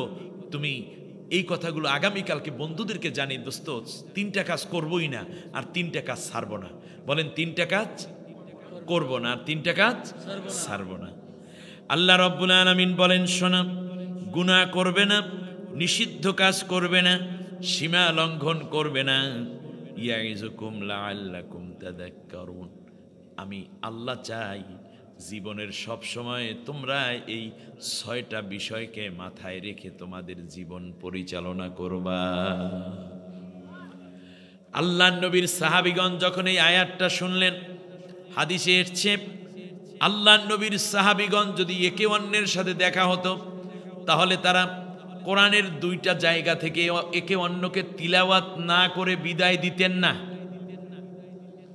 আমাদের পরস্পরে দেখা হইলে কই যে ভাই বিদায় দেব না, একবেলা ভাত খাওয়াইয়াই দেব, আসতেই হবে বন্ধু। কিংবা বলি দোস্ত একটা সিগারেট না খাইয়া কেমনে যাও, অনেক দিন পর পাইছি, 1 কাপ চা না খাওয়াইয়া ছাড়বো না। বলেন কি বলেন না? এটা বলবেন। সাহাবীগণ এইভাবে বলতেন কিনা এ ব্যাপারেও রিওয়ায়েত আছে, কিন্তু তারা কি হাদিয়া দিতেন দেখেন। একে অন্যকে যখন দেখা হতো 2টা জায়গায় তিলাওয়াত করে না শোনানো পর্যন্ত একে অন্য থেকে আলাদা হতেন না। 1 নম্বরে সূরাতুল আসর, সূরার নাম কি? ওয়াল আসর ইন্নাল ইনসানা লাফি খুসর ইল্লাল্লাযীনা আমানু ওয়া আমিলুস সালিহাতি ওয়া তাওয়াসাউ বিল হাক্কি ওয়া তাওয়াসাউ বিস সবর। সুবহানাল্লাহ। সময়ের কসম, হায়াতের শপথ, মহাকালের কসম, বান্দা সময়গুলোকে কাটাইয়া দিস না, সময়গুলোকে খাটাইয়া দে। সুবহানাল্লাহ বলেন। সময় কি কাটাইবেন না সময় খাটাবেন? টেলিভিশনের সামনে বসে আছেন, সময় কাটতেছে না খাটতেছে? কাটতেছে। কোরআন তেলাওয়াত করতেছেন, সময় কাটাচ্ছেন না খাটাচ্ছেন? রাইট। 3টা জায়গায় তোমরা এই সময়কেই, 4টা খাতে তোমরা এই সময়কে কাটাইয়া দেবা, খাটাইয়া দেবা। 1 নম্বর হচ্ছে ঈমানের পথে, নেক কাজের পথে, ধৈর্য ধারণের পক্ষে এবং সৎ কাজের পথে মানুষকে সময়ের জন্য উদ্বুদ্ধ করবা। সুবহানাল্লাহ। 4টা কাজ। ঈমানের পথে সময় ব্যয় হবে, নেক কাজে সময় ব্যয় হবে, হক পথে সময় ব্যয় হবে, ধৈর্য ধারণের কথায় সময় ব্যয় হবে। আপনাদের অনেক ধৈর্য, আলহামদুলিল্লাহ। আল্লাহ কিয়ামতের দিনে এই ধৈর্যের বরকতে আজকে যে কোরআনের ময়দানে গভীর রাতে বসে আছেন, আমরা যেন সবাই এই বরকতে আল্লাহ তাআলা যেন তার আরশের নিচে আমাদেরকে বসার তৌফিক করে দেন। আমিন। সম্মানিত ভাইরা, তাহলে আর দ্বিতীয় হচ্ছে এই আয়াতটা, ইন্নাল্লাহা ইয়া'মুরু বিল আদলি ওয়াল ইহসান ওয়া ইতাই যিল কুরবা ওয়া ইয়ানহা আনিল ফাহশাই ওয়াল মুনকারি ওয়াল বাগি ইয়াইযুকুম লাআল্লাকুম তাযাক্কারুন। এই কথাটা এত বেশি দামি হয়ে গেল সাহাবীদের সাথে। হযরতে আব্দুল্লাহ ইবনে ওমর রাদিয়াল্লাহু তাআলা আনহু তার খুতবার মধ্যে ইনক্লুড করলেন, কিন্তু পরবর্তীতে ওমর ইবনে আব্দুল আজিজ রাহিমাহুল্লাহ তার রাষ্ট্রে অর্ডার করে দিলেন, যে মুসলিম বিশ্বে যারাই খুতবা দিবে তারা খুতবার মধ্যে এই কথাটা বলবা, কারণ এখানে 3টা কথা আল্লাহ অর্ডার করেছেন, 3টা কথা নিষেধ করেছেন। যদি কোনো ব্যক্তি নারী কিংবা পুরুষ স্কুল কলেজ ইউনিভার্সিটিতে পড়ুক, বুয়েট কিংবা সে মেডিকেল কলেজে পড়ুক, ইউনিভার্সিটিতে পড়ুক, কিংবা সে ম্যাথমেটিক্সে অনার্স পড়ুক, অথবা সে ইংলিশে মিডিয়ামে পড়ুক, মাদ্রাসার ছাত্র হোক, দর্শে নিজামি হোক, আলিয়া হোক, কওমি হোক, শিক্ষিত হোক, অশিক্ষিত হোক, পীরের মুরিদ হোক, তবলিগ জমাতের লোক হোক, আটরশি হোক, নয়রশি হোক, মাইজবান্ডার হোক, সিস্তিয়া, কাদরিয়া, মোহাম্মদিয়া, মোজাদ্দাদিয়া, নকশেবন্দিয়া, হানাফি, শাফি, মালিকি, হাম্বলি, লামাজাবি, মাতখালি, আহলে হাদিস, যাই হও না কেন, আওয়ামী লীগ, বিএনপি, জমাত, জাতীয় পার্টি, হেফাজতে ইসলাম, চরমনাই, এরপর বর্তমানে কি জানি একটা হয়েছে, এনসিপি, খেলাফত, হেফাজত, যাই হও না কেন, যদি এই 3টা কাজ ধরতে পারো, 3টা কাজ ছাড়তে পারো, তাহলে তোমার জীবন সফল। আমি আল্লাহর ওয়াজ শুনলা, তুমি জান্নাতি হয়ে গেলা। বুঝতে কোনো অসুবিধা আছে? সূরার নাম সূরা নহল। সূরার নাম কি? কোরআনের 16 নম্বর সূরা। আমি আপনাদের উদ্দেশ্যে এই 90 নম্বর আয়াত তেলাওয়াত করে তার সরল অনুবাদ করলাম। সূরাটা মক্কায় অবতীর্ণ হয়েছে। এর তাফসির মাহফিল তো, একটু ছোট্ট করে কথা বলি, অসুবিধা হবে না তো? শেষে কি খিচুড়ি মোবারক আছে? একটু চেষ্টা করলে খারাপ হইতে না, এতগুলো মানুষ শেষ রাতে যাবে। আগামী বছর একটু খিচুড়ি হইতে পারে না হুজুর? ইনশাআল্লাহ। খিচুড়ি করলে আপনারা একটু মিলাইয়া দিলে হয়ে যাইবে না? আমি সংক্ষেপে বলি, শোনেন। এতগুলো মানুষ এক বাড়িতে গিয়ে সবাই তো খাওয়াইতে পারবেন না, কিন্তু আপনি যদি একটা কদু দেন, একটা কুমড়া দেন, 5 কেজি চাউল দেন, 1 কেজি লবণ দেন, 2 কেজি ডাল দেন, সব মিলাইয়েই তো খিচুড়ি হয়েছে। 5 কেজি গোশত দিলেন, 5 কেজি গোশতে এতগুলো মানুষ খাওয়া যাইতো না, কিন্তু আপনি 5 কেজি, আরেকজন 5 কেজি, আরেকজন 2 কেজি, আরেকজন 10 কেজি দিয়ে খিচুড়ি হয়ে গেছে। কিন্তু সবাই মিলে করার কারণে এটার বরকত কম হইল না বেশি হইল? অর্থাৎ বাড়িতে নিয়ে এত লোক খাওয়াইলে যে সওয়াব হইতো, ওই এক কদুতে কিন্তু সেই সওয়াব আছে, ওই 5 কেজি গোশতের মধ্যে সেই সমান সওয়াব আছে। অর্থাৎ সকল মানুষ খাওয়াইলে যে সওয়াব, সবাই মিলে ওই সমান সওয়াবই পাইয়া যাইতে আছে। সুবহানাল্লাহ। একা খাওয়াইলে যাইতো কমপক্ষে 1 লাখ, কিন্তু আপনি এখানে 5 কেজি দিয়ে 1 লাখের সওয়াব পেয়ে গেছে। এত বড়। আগামী বছর এই রকম ধান দিতে হবে না, চাল দিতে হবে না, চাল দিতে হবে, ডাল দিতে হবে, মরিচ, হলুদ, দেখবেন মা বোনেরা ঠিকই দিয়ে দেবে। কিন্তু গরুটা তো দেওয়া লাগবে একজন, আর ঠিকই না, তাও তো 10-12 জনে দিতে পারেন। মোটামুটি কি এই লাইনে খেদমত দিতে রাজি আছেন তো সবাই? যদি মোটামুটি দেখেন যে গরু পাই নাই, তাহলে এমনি তো ব্রয়লার তো আসি, এইটা দিয়ে চলবে। তবে একটু ছোট্ট আপ্যায়নের ব্যবস্থা রাখেন। উত্তরাঞ্চল কি? উত্তরাঞ্চল কি শরীয়তপুরের উত্তর এলাকা করেন? ও আছে, আলহামদুলিল্লাহ। জি ঠিক আছে। আরো অঞ্চল চট্টগ্রামে আছে, সিলেটে আছে। জি আলহামদুলিল্লাহ। এত রাতে একটু করে খেয়ে আমরা একত্রে গেলে এটা তবারক হয়ে যেত, ঠিক না?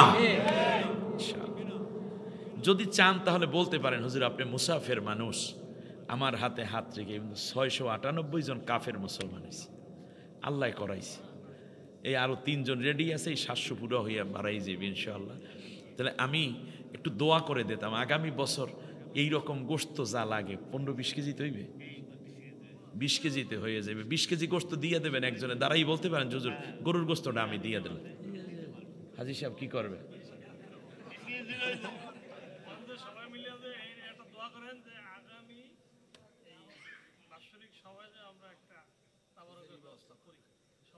ইনশাআল্লাহ বাস 20 আর 50। উনি হাজী সাহেব বলছেন 20 কেজিতে হইবে না, মানে উনি বুঝতেছে যে 60 কেজি লাগে। কথা বোঝেন নাই কি? আল্লাহ কি কম দিয়েছে নাকি? দেওয়ার মালিক আল্লাহ তাআলা। নিয়ত করবেন, মানুষকে খাওয়াইলে কমে না। জোরে বলেন, কমে না, কোনোদিন কমে না। আপনার কেউ ডাল দেবেন, কেউ চাল দেবেন, সবাই মিলে এখানে কেউর কাছে চাওয়া যাইবে না, সবাই এনে স্তূপ করে দিয়ে যাবেন, ঠিক না? এর মধ্যে পিঁপড়ায় খাইবে, পরের দিন কুকুরে খাইবে, বিড়ালে খাইবে, এতে সওয়াব নাই? মা বাবার নামে আল্লাহর হস্তে খাওন দিয়ে দিবেন, যে আল্লাহ তাআলা বাবার নামে তো অনেক দিতে পারলাম নেই, 2 কেজি গোশতের টাকা দিয়ে দিলাম, এর বরকতে তুমি ধন্য করে দাও। আল্লাহ কবুল করুন, বলেন আমিন। বাস এ ব্যাপারে ওয়াজ করার দরকার নাই, ইনশাল্লাহ হয়ে যাবে, বলেন আমিন। আমিন। হুজুর আপনি খালি একটা নোটিশ দিয়ে দিয়েন, তো হুজুরের আল্লাহ নেক হায়াত দেব, বলেন আমিন। আমিন। মক্কায় সূরা নাজিল হয়েছে, সূরার নাম সূরা নহল। নহল শব্দের অর্থ হইল মধুপোকা, মধুমক্ষিকা। নহল শব্দের অর্থ কি?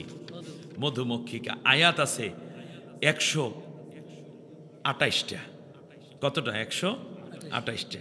রুকু আছে 16টা। আমি আপনাদের উদ্দেশ্যে 90 নম্বর আয়াত তিলাওয়াত করছি। মধুমক্ষিকা, মধুপোকা। আপনারা দেখবেন মধুপোকার নামে আল্লাহ সূরা নাজিল করেছেন। এর মধ্যে একটা জায়গায় গিয়ে আল্লাহ তাআলা বলছেন, ওয়া আওহাইনা ইলান নাহলি, আমি আল্লাহ মধুপোকার উপরে ওহী নাজিল করি। সুবহানাল্লাহ। নবীদের উপর ওহী নাজিল করলে ডাইরেক্ট আয়াত বুঝায়, আর যখন যদি কোনো মানুষ কিংবা প্রাণীর উপর ওহী বলে তাহলে সেটা হলো ইলহাম। সেটা কি? তাহলে প্রত্যেক মধুপোকার সাথে আল্লাহ কি করেন? কথা বলেন। সুবহানাল্লাহ কয় না? মধুপোকার সাথে আল্লাহ কি করেন?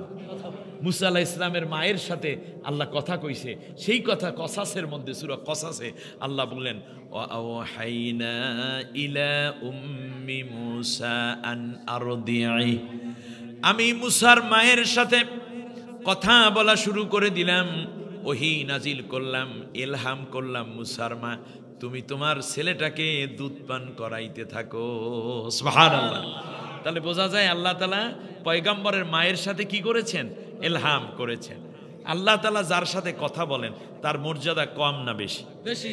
মধুপোকার মর্যাদা কম না বেশি? বেশি। মধুপোকা কি করে জানেন? মধুমক্ষিকা, তার 7টা গেট আছে। প্রথমে তো আল্লাহর কুদরত, মোম দিয়ে তারা বাসা বানায়। বাসা বানানোর পরে তারা এমন অ্যাঙ্গেলে, 60 ডিগ্রি অ্যাঙ্গেলে তারা বাসা তৈরি করে, আপনার এই মধু রাখার পরে সেটা যেন নিচের দিকে পড়ে না যায়। এইগুলো আমাদের রোগের ঔষধ। আল্লাহ তাআলা বলেন, ইয়াখরুজু মিন বাইনি ইয়াখরুজু মিন বুতুনিহা শারাবুম মুখতালিফুন আলওয়ানুহু ফীহি শিফাউল লিন্নাস। আমি আল্লাহ মধুমক্ষিকার পেটের মধ্য থেকে, ইয়াখরুজু মিন বুতুনিহা, বুতুনিহা, বুতুন অর্থ পেট, বুতুনিহা শারাবুম মুখতালিফুন, বিভিন্ন কালার, বিভিন্ন ঘ্রাণের, বিভিন্ন স্বাদের, বিভিন্ন রঙের, বিভিন্ন প্রকৃতির, কোনোটা তরল, কোনোটা আবার একটু গাঢ়, কোনোটা কালো, কোনোটা একটু হালকা লালচে, এই বিভিন্ন আইটেমের মধু আমি ওই মধুপোকার পেটের মধ্য থেকে বের করে দিই। আর এইটা দেই এই জন্য, এইটা যখন কোনো বান্দায় খাইবে, সে হিন্দু হোক, বৌদ্ধ হোক, খ্রিস্টান হোক, মুসলমান হোক, কোনো অসুবিধা নাই, সাথে সাথে আমি আল্লাহ তার অনেক রোগ থেকে তাকে মুক্ত করে দিই।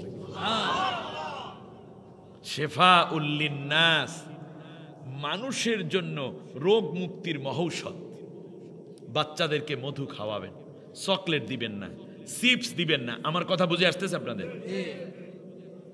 তাদের ওই যে ফাস্ট ফুড এগুলো দিবেন না। তাদেরকে সকালবেলা উঠে খাওয়াবেন 1 চামচ মধু, খাওয়াবেন 3টা খেজুর, খাওয়াবেন একটু বাদাম, খাওয়াবেন একটু ঘি, খাওয়াবেন একটা ডিম। যদি তৌফিক থাকে তাহলে মনে রাখবেন বাচ্চাগুলো সুঠাম স্বাস্থ্যের অধিকারী হবে। এই শীত আসতেছে, তাদের গায়ে শীত লাগবে না, ঠান্ডি লাগবে না। আস্তে আস্তে করে তারা মেধাবী হয়ে উঠবে, চেহারাটা সুন্দর হয়ে উঠবে, ফলে সে সুঠাম স্বাস্থ্যের অধিকারী হবে, রোগ প্রতিরোধ ক্ষমতা বেড়ে যাবে। তার কারণ মধু খাওয়ার পরে কমপক্ষে 72 ঘন্টা শরীরের মধ্যে রোগের বিরুদ্ধে লড়াই করে। মধুতে রয়েছে অ্যান্টিবায়োটিক। ঘা, পেটের ভিতরে ঘা শুকাইয়া যায়। বাইরে যদি কোথাও কাটা কিংবা ফোড়া হয় কিংবা পুড়ে যায়, মধু লাগাইয়ে দেবেন, দেখবেন এটা শুকাই গেছে। মধুতে আছে অ্যান্টিবায়োটিক, অ্যান্টি অক্সিডেন্ট আছে। আমার বন্ধুগণ, আরও কিছু কথা আছে মধুর। মধু যদি কেউ খায়, পেটে পীড়া, সে যদি মধু খায় তাহলে তার পেটের পাতলা পায়খানা এবং পেটের যত ব্যথা আছে সব ভালো হয়ে যায়। এক সাহাবী তার ছোট এক ভাইকে নিয়ে আসছে। আপনাদের কষ্ট হচ্ছে না তো? শুরু হইল, কিন্তু আগামী বছর মাহফিল 2 দিনই হোক, আর 2 দিনই আমার দাওয়াত দিয়ে। শুয়ে, তবে এই সিজনে দিন, কারণ এরপর মাহফিল ব্যস্ততা বেশি হয়ে যায়। মাহফিলের ধারাবাহিকভাবে দাওয়াত মানে কোরআনের আলোচনা চলবে, দেখবেন কত কথা এখন মাথায় আসতেছে। ওই রাত বেশি হইলে কোরআন আয়াত নাজিল হয়েছে কি সন্ধ্যা রাইতে না গভীর রাতে? এই তো বুঝতেছেন। এবার খেয়াল করুন, আপনাদের সাথে অত কথা তো আজকে বলা যাইবে না, আপনারা একটু রাগ হইয়া আছেন, ওটা আমি বুঝি। খেয়াল করুন, মধু যখন আপনি খাবেন, মধু খাওয়ার সাথে সাথে ও যে সাহাবীকে নিয়ে আসে, ইয়া রাসূলুল্লাহ আমার এই ভাইটা চিকন হয়ে গেছে, চেহারাটা সাদা হয়ে গেছে। কি ব্যাপার, তোমার ভাইয়ের স্বাস্থ্যের অবস্থা রবিউল বডিকা এত দুর্বল কেন? সে কয় রসুল ওর বয়স যখন 7 বছর তখন থেকে পাতলা পায়খানা ডেইলি 10-12 বার যায়, এর সাথে মাঝে মাঝে পেটে ব্যথাও আছে। আল্লাহ রসুল সাল্লাল্লাহু আলাইহি ওয়াসাল্লাম বললেন ওরে মধু খাওয়াও। মধু খাওয়ানোর পর ওর পাতলা পায়খানা আগে যাইতে 7 বার, এখন যায় 13 বার। 2 দিন পর সাহাবী আইসা কয় রসুল মধু খাওয়াইছি কিন্তু আগা তো কমে নেই। এটা ভিডিও হইতেছে আবার জ্বালা, এটারও বরিশাল্য ভাষা। আগা মানে পাতলা পায়খানা, ডায়রিয়া, যাই বোঝেন। শরীয়তপুরেও তো মেলে না ভাষা মোটামুটি। আচ্ছা ঠিক আছে, বলতেছে ইয়া রাসূলুল্লাহ তো পাতলা পায়খানা বাইরে গেছে, আবার মধু খাওয়াও। আগে খাওয়াইছো কয় চামচ? কয় রসুল প্রতিদিন খাওয়াইছি ওরে 6 চামচ 3 ওয়াক্তে। এখন খাওয়াবা 9 চামচ, মধু বেশি করিয়া খাওয়াও। মধু বেশি খাওয়ানোর পর আগে হয়েছে 13 বার, এখন হয় 23 বার।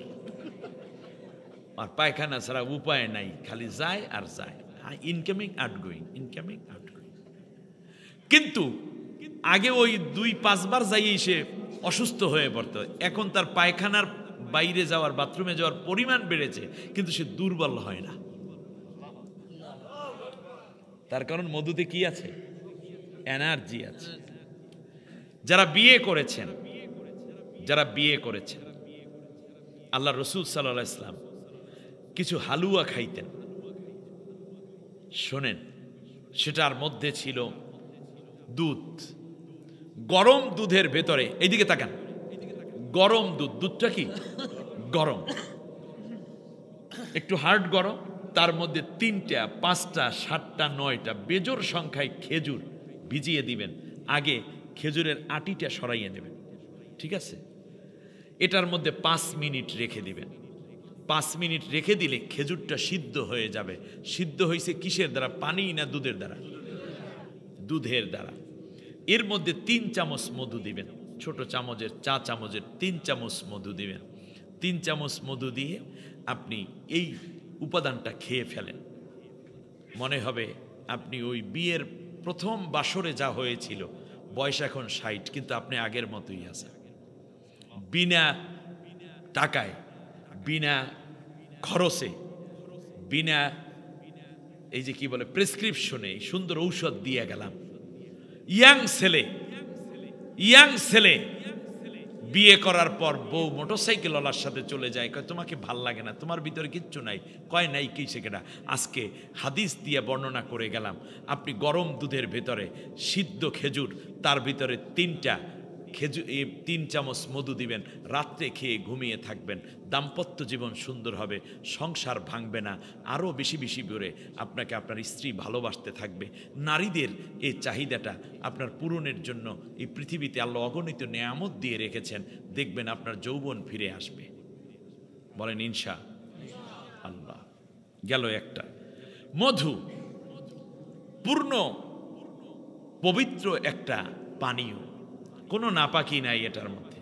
এমন কি কোনো মধু পোকা যদি নাপাকির উপর পড়ে, যেমন সে আম গাছ থেকে আম ফুলের রস নিল, ডালিম ফুলের রস নিল, সর্ষে ফুলের রস নিল, ওই ফুল আনতে গিয়ে গোবরের মধ্যে হঠাৎ করে তার একটা পা ডুবে গেছে, কারণ সর্ষে ক্ষেতের মধ্যে তো গরু ঢুকছিল, ওখানে গোবর লাগছে, অথবা কুকুরের পায়খানা, পাতিশ্রীগালের পায়খানা, অথবা হতে পারে মানুষেরও কেউ কেউ তো এইরকম মোটামুটি কাম সারিয়া ফেলায়, ঠিক না?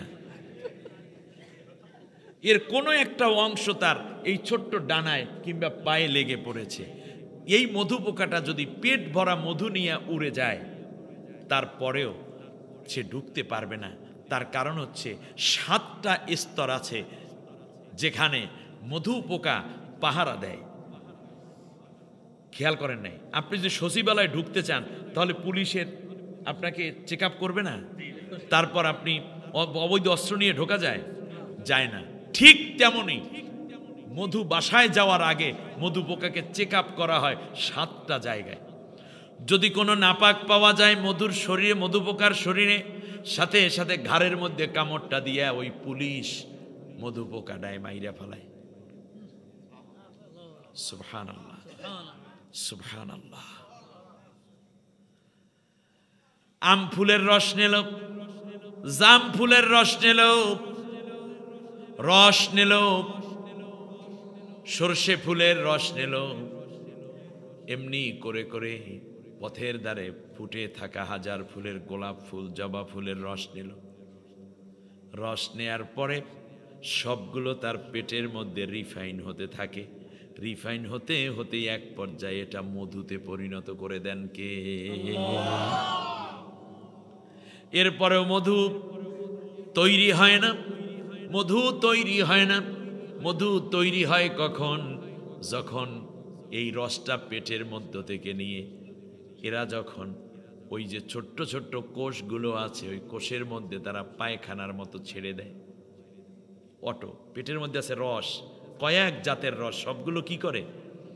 ওইগুলো তারা ওই যে ছিদ্রি ছিদ্রিগুলো আছে না, এর মধ্যে দিয়ে রাখে। তারপরে দুরূদ পড়া শুরু করে দেয়, আল্লাহর তাসবিহ পড়া শুরু করে দেয়। তাসবিহ পড়তে পড়তে এক পর্যায়ে আল্লাহর কুদরতে এটা মধুতে পরিণত হয়। আগে থাকে ফুলের রস, পরবর্তীতে হয় মধু। এজন্য দেখবেন মধু পোকা যখন ফুলের নিজের মধুমক্ষিকার মধ্যে যখন থাকে, বাসায় যখন থাকে, তখন তারা শুধু লেগে থাকে না, দেখবেন মাঝে মধ্যে এভাবে নড়াচড়া করে, এভাবে ঢেউ খেলানো করে। ঠিক কিনা বলেন? এরা মিলে মিলে আল্লাহর তাসবিহ পড়ে, আল্লাহর জিকির করে, নবীর দুরূদ পড়তে থাকে। আল্লাহর নবীর দুরূদ আর এইভাবে আল্লাহর জিকির করতে করতে ওরা বলতে থাকে, আল্লাহ বিভিন্ন ফুল থেকে রস আনলাম কিন্তু মধু তো এখনো হয় নাই। ওয়া সুবহানাল্লাহ, আলহামদুলিল্লাহ, আল্লাহু আকবার, লা ইলাহা ইল্লাল্লাহ। আল্লাহ রব্বুল আলামিনের তাসবিহ পড়ে, নবীর মহাব্বতে দুরূদ পড়তে পড়তে একটা পর্যায়ে এটা মধুতে রূপান্তরিত হয়ে যায়। সুবহানাল্লাহ। মধুকে কেন্দ্র করে আজ বিশ্ব কত চিকিৎসা আবিষ্কার করল। দেখুন, আপনাকে মধু পোকায় যদি কামড় দেয়, বিজ্ঞানীরা গবেষণা করে দেখছে, কাউকে যদি জীবনে 10টা মধু পোকায় কামড় দেয় তাহলে তার ভিতরে যে অ্যান্টিবডি তৈরি হয়, যেই বিষ নিধন, কারণ এটা তো বিষ না একটা, এই যে বিষ হলো, এই বিষটা কিন্তু দোষীয় বিষ না, এটা উপকারী বিষ। সুবহানাল্লাহ। এটা কি বিষ? উপকারী বিষ। এই উপকারী বিষটা যার শরীরের মধ্যে আছে তার কয়েকটা রোগ, তাই স্ট্রোক রোগী হবে না, সে কোনোদিন স্ট্রোকের সম্মুখীন হবে না। বিষধর সাপ তাকে দংশন করলেও সাপের বিষে সে মারা যাবে না। তার শরীরের মধ্যে কোনো বিষ ফোড়া কিংবা বিচি ইত্যাদি দেখা দেবে না। সুবহানাল্লাহ পড়বেন না আপনারা?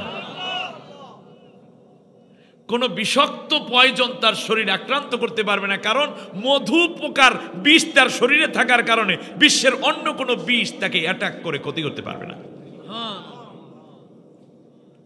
বর্তমান ব্যবস্থায়, চিকিৎসা ব্যবস্থায় বর্তমানে প্যারালাইসিস এর রোগীদের জন্য বর্তমান চিকিৎসা হচ্ছে মধুর যে হুল ফোটায় সেই হুলটা হইল তাদের চিকিৎসা।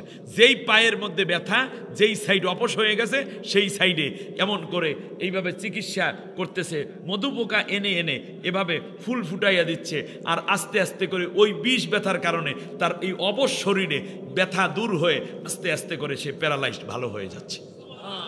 আধুনিক চিকিৎসা, আধুনিক চিকিৎসা।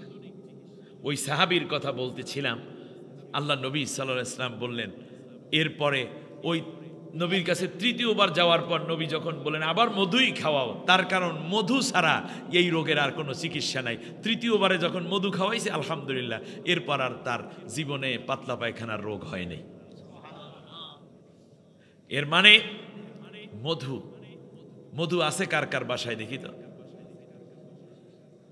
কি আমাকে সেই দিন এক লোক বলতেছে রংপুরে মাহফিল শেষ করে বললাম যে একটু মধু হবে? বললো যে হ্যাঁ হুজুর হবে, আমার নিজের কারখানার খাঁটি মধু, কোনো অসুবিধা নেই। আমি বললাম কাম সারছে, নিজে মধুর কারখানা দেশে। আচ্ছা মধু কি কারখানায় হয়? এইটা তো কথার দ্বারাই বোঝা যায়। নাম্বার 2, ভেজাল তো আর বসাইতে পারি না। মনে রাখবেন খাসি দিয়ে মধু মানে আর্টিফিশিয়াল সবগুলো। খাঁটি মধু হচ্ছে উড়ন্ত মধু, আপনার বাড়িতে পাহাড়ে কিংবা বিল্ডিংয়ের কানাইসে আস্তে করে যখন এভাবে বাসা বাঁধে, যেই বাড়িতে মধুর বাসা থাকে মনে করতে হবে এই বাড়িটা রহমতে ভরে আছে। সুবহানাল্লাহ। সব বাড়িতে মধু যায় না, মধু পোকা বসে না। আপনি দোয়া করবেন। আমার মাকে দেখতাম এইভাবে মধু পোকা উড়িয়া যায় না, এক এলাকা থেকে মধু কিন্তু অনেক সময় বাড়ির উপর দিয়ে উড়ে যায়, তাই না? তখন দেখতাম মায় তাড়াতাড়ি অজু কইরা নামাজে দাঁড়াই যেত। তার কারণ হচ্ছে মধু পোকা চলে কার হুকুমে? আল্লাহর হুকুমে।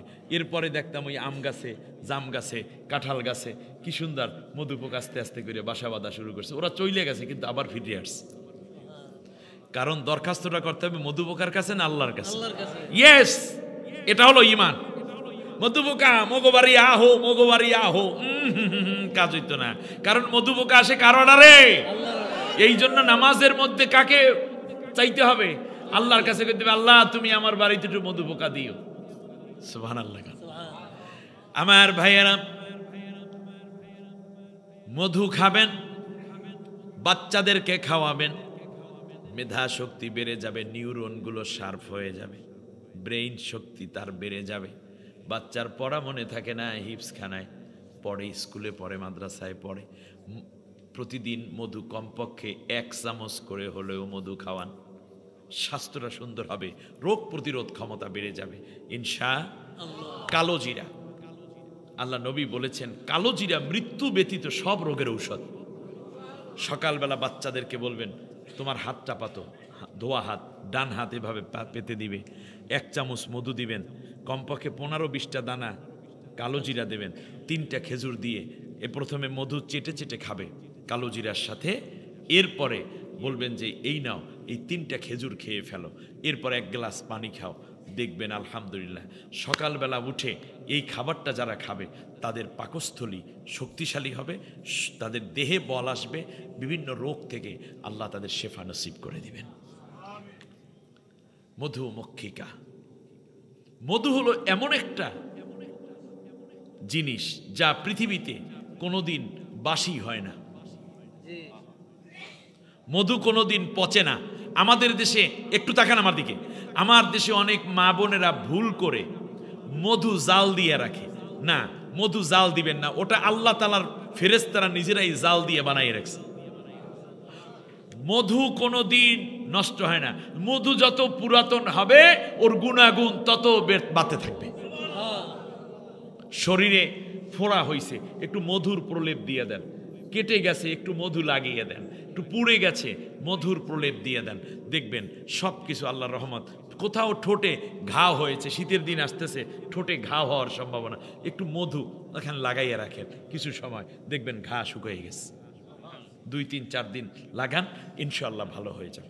আল্লাহ তাআলা আমাদের সবাইকে এই মধু নিয়ে আরও যেন বেশি বেশি করে আমাদের আলোচনার মাধ্যমে, বুঝের মাধ্যমে যেন আল্লাহ তাআলা আমাদেরকে আরও বেশি সুস্বাদু এরকম নেয়ামত দিয়ে ভরপুর হওয়ার তৌফিক দান করেন। মক্কায় অবতীর্ণ সূরা, সূরাটা অবতীর্ণ হয়েছে কোথায়? মক্কায়। মক্কায় যত সূরা অবতীর্ণ হয়েছে একটা পার্থক্য শুধু বলি, সেটা হচ্ছে আল্লাহ তাআলা কোন সূরার মধ্যে, যেগুলো মক্কায় অবতীর্ণ হয়েছে, মক্কায় অবতীর্ণ হয়েছে ৮৬টা সূরা, আর ২৮টা সূরা নাজিল হয়েছে মদিনায়। কথা শুনতেছেন না আপনারা? মক্কায় কয়টা? ৮৬টা। আর মদিনায় অবতীর্ণ হয়েছে ২৮টা। মক্কায় সূরাগুলোকে বলে মাক্কি সূরা, আর মদিনায় অবতীর্ণ সূরাগুলোকে বলে মাদানী। হিজরতের পর নবী যত সূরা আল্লাহ তাআলা নাজিল করেছেন সব মাদানী সূরা, আর হিজরতের আগে যত সূরা নাজিল হয়েছে সব মাক্কি সূরা। মাক্কি সূরায় আল্লাহ তাআলা ইয়া আইয়ুহাল্লাযিনা আমানু বলেন নাই। কি বলেন না? ইয়া আইয়ুহাল্লাযিনা অর্থ কি? হে ঈমানদারেরা। মক্কায় কি ঈমানদার ছিল না? কোরআন নাজিল হয় কার উপরে? নবীর উপরে। নবী কি ঈমানদার না? অবশ্যই ঈমানদার, কিন্তু এরপরেও ইয়া আইয়ুহাল্লাযিনা আমানু আল্লাহ বলেন নাই, বলছেন ইয়া আইয়ুহান নাস, হে মানুষেরা। বলেছেন ইয়া বানি আদম, হে আদমের সন্তানেরা। তা বলেন হিন্দুরা কার সন্তান? বৌদ্ধরা কি মানুষ না? খ্রিস্টানরা কি মানুষ না? মুসলমানরা কার সন্তান? আদমের সন্তান। মুসলমানরা কি মানুষ না? তা মানুষ আর ঈমানদার পার্থক্য আছে না নাই? আছে। সব ঈমানদারই মানুষ, কিন্তু সব মানুষ ঈমানদার না। খুব কান খাড়া করে শুনে। তাহলে পার্থক্যটা কি হইল? পার্থক্য হলো এই যে মক্কায় যখন আল্লাহর নবী সূরা নাজিল করেন তখন মক্কার শাসক ছিল কাফেরেরা। যদিও ঈমানদার আছে, কিন্তু রাষ্ট্র যেহেতু ঈমানদারেরা চালায় না, এই কারণে আল্লাহ রব্বুল আলামিন ইয়া আইয়ুহাল্লাযিনা আমানু বলেন নাই। রাষ্ট্র চালায় আবু জেহেল, আবু লাহাব, উতবা, সাইবা, রবিয়া, উমাইয়া বিন খলফ এরা। আর মদিনায় আল্লাহর নবী হিজরত করার পরে রাষ্ট্র চালায় আল্লাহর নবী সাহাবীগণ মিলাইয়া। ঠিক কিনা বলেন? যদিও মদিনায় কাফের আছে, মাজুসি আছে, ইহুদি আছে, খ্রিস্টিয়ান আছে, কিন্তু অল্প সংখ্যক মুসলমান। এরপরেও আল্লাহ তাআলা একবার দুইবার নয় 133 বার ডাক দিয়ে বললেন ইয়া আইয়ুহাল্লাযিনা আমানু, হে ঈমানদারেরা। মক্কার লোকগুলো ঈমানদারেরা মদিনায় হিজরত করে গেলেন। পার্থক্য হলো এই যে মক্কায় রাষ্ট্র চালায় কাফেরেরা নিজেদের মন গড়া সংবিধান দিয়া, আর মদিনায় আল্লাহর নবী ওই কয়জন লোক নিয়েই হিজরত করলেন, আর রাষ্ট্র চালায় কোরআন দিয়া, ও আর ওই সাহাবীগণ আছেন, আর মদিনায় কয়েকজন মানুষ নতুন ইসলাম গ্রহণ করছেন। আল্লাহ রব্বুল আলামিন মদিনায় কন ইয়া আইয়ুহাল্লাযিনা আমানু, আর মক্কায় কয় ইয়া আইয়ুহান নাস। তাহলে কি বোঝা যায়? একটা রাষ্ট্রে কত সংখ্যক ঈমানদার আছে, সেই ঈমানদারের মধ্যে আবু বকর হোক, ওসমান হোক, আলী হোক, ওমর হোক, আব্দুর রহমান বিন আফ হোক, তলহা হোক, জুবায়ের হোক, ওই কয়জন আছে কিনা ওইটার দিকে খেয়াল করে আল্লাহ ইয়া আইয়ুহাল্লাযিনা আমানু বলেন না, বরং আল্লাহ তাআলা দেখতে চান কোরআন দিয়ে দেশ চলে কিনা। কোরআন দিয়ে দেশ চললে ইয়া আইয়ুহাল্লাযিনা আমানু, কোরআন দিয়ে দেশ না চললে ইয়া আইয়ুহান নাস।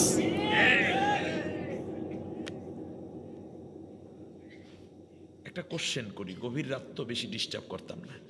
বলেন তো দেখি, মনে করেন এই মুহূর্তে বাংলাদেশে কোরআন নাজিল হচ্ছে, কথার কথা আল্লাহ তাআলা ইয়া আইয়ুহাল্লাযিনা আমানু বলতেন না ইয়া আইয়ুহান নাস বলতেন? কেন?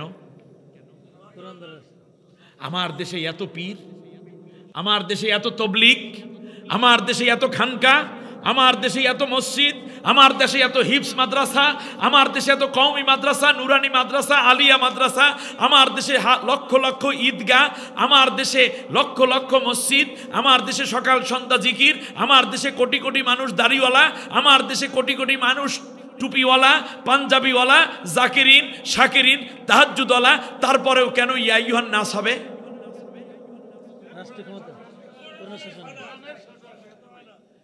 কোরআনের শাসন নাই। চমৎকার জবাব। অতএব একটা রাষ্ট্রের মধ্যে কত সংখ্যক মানুষ দাড়িওয়ালা হলো, কত সংখ্যক মানুষ টুপিওয়ালা হলো, কত সংখ্যক মানুষ নামাজি হলো, কত সংখ্যক মানুষ জাকিরিন হলো, কত লক্ষ পীর হলো, কত কোটি খানকা হলো, কত লক্ষ তাফসীর মাহফিল হলো, কত লক্ষ মসজিদ হলো, কত লক্ষ হিফজ মাদ্রাসা হলো, কত নুরানি মক্তব হলো, কত কারিয়ানা মাদ্রাসা হলো, কতজন কারি তৈরি হলো, কতজন মানুষ দাড়ি রাখা শুরু করলো, কতজন নারী বোরকা পরা শুরু করলো।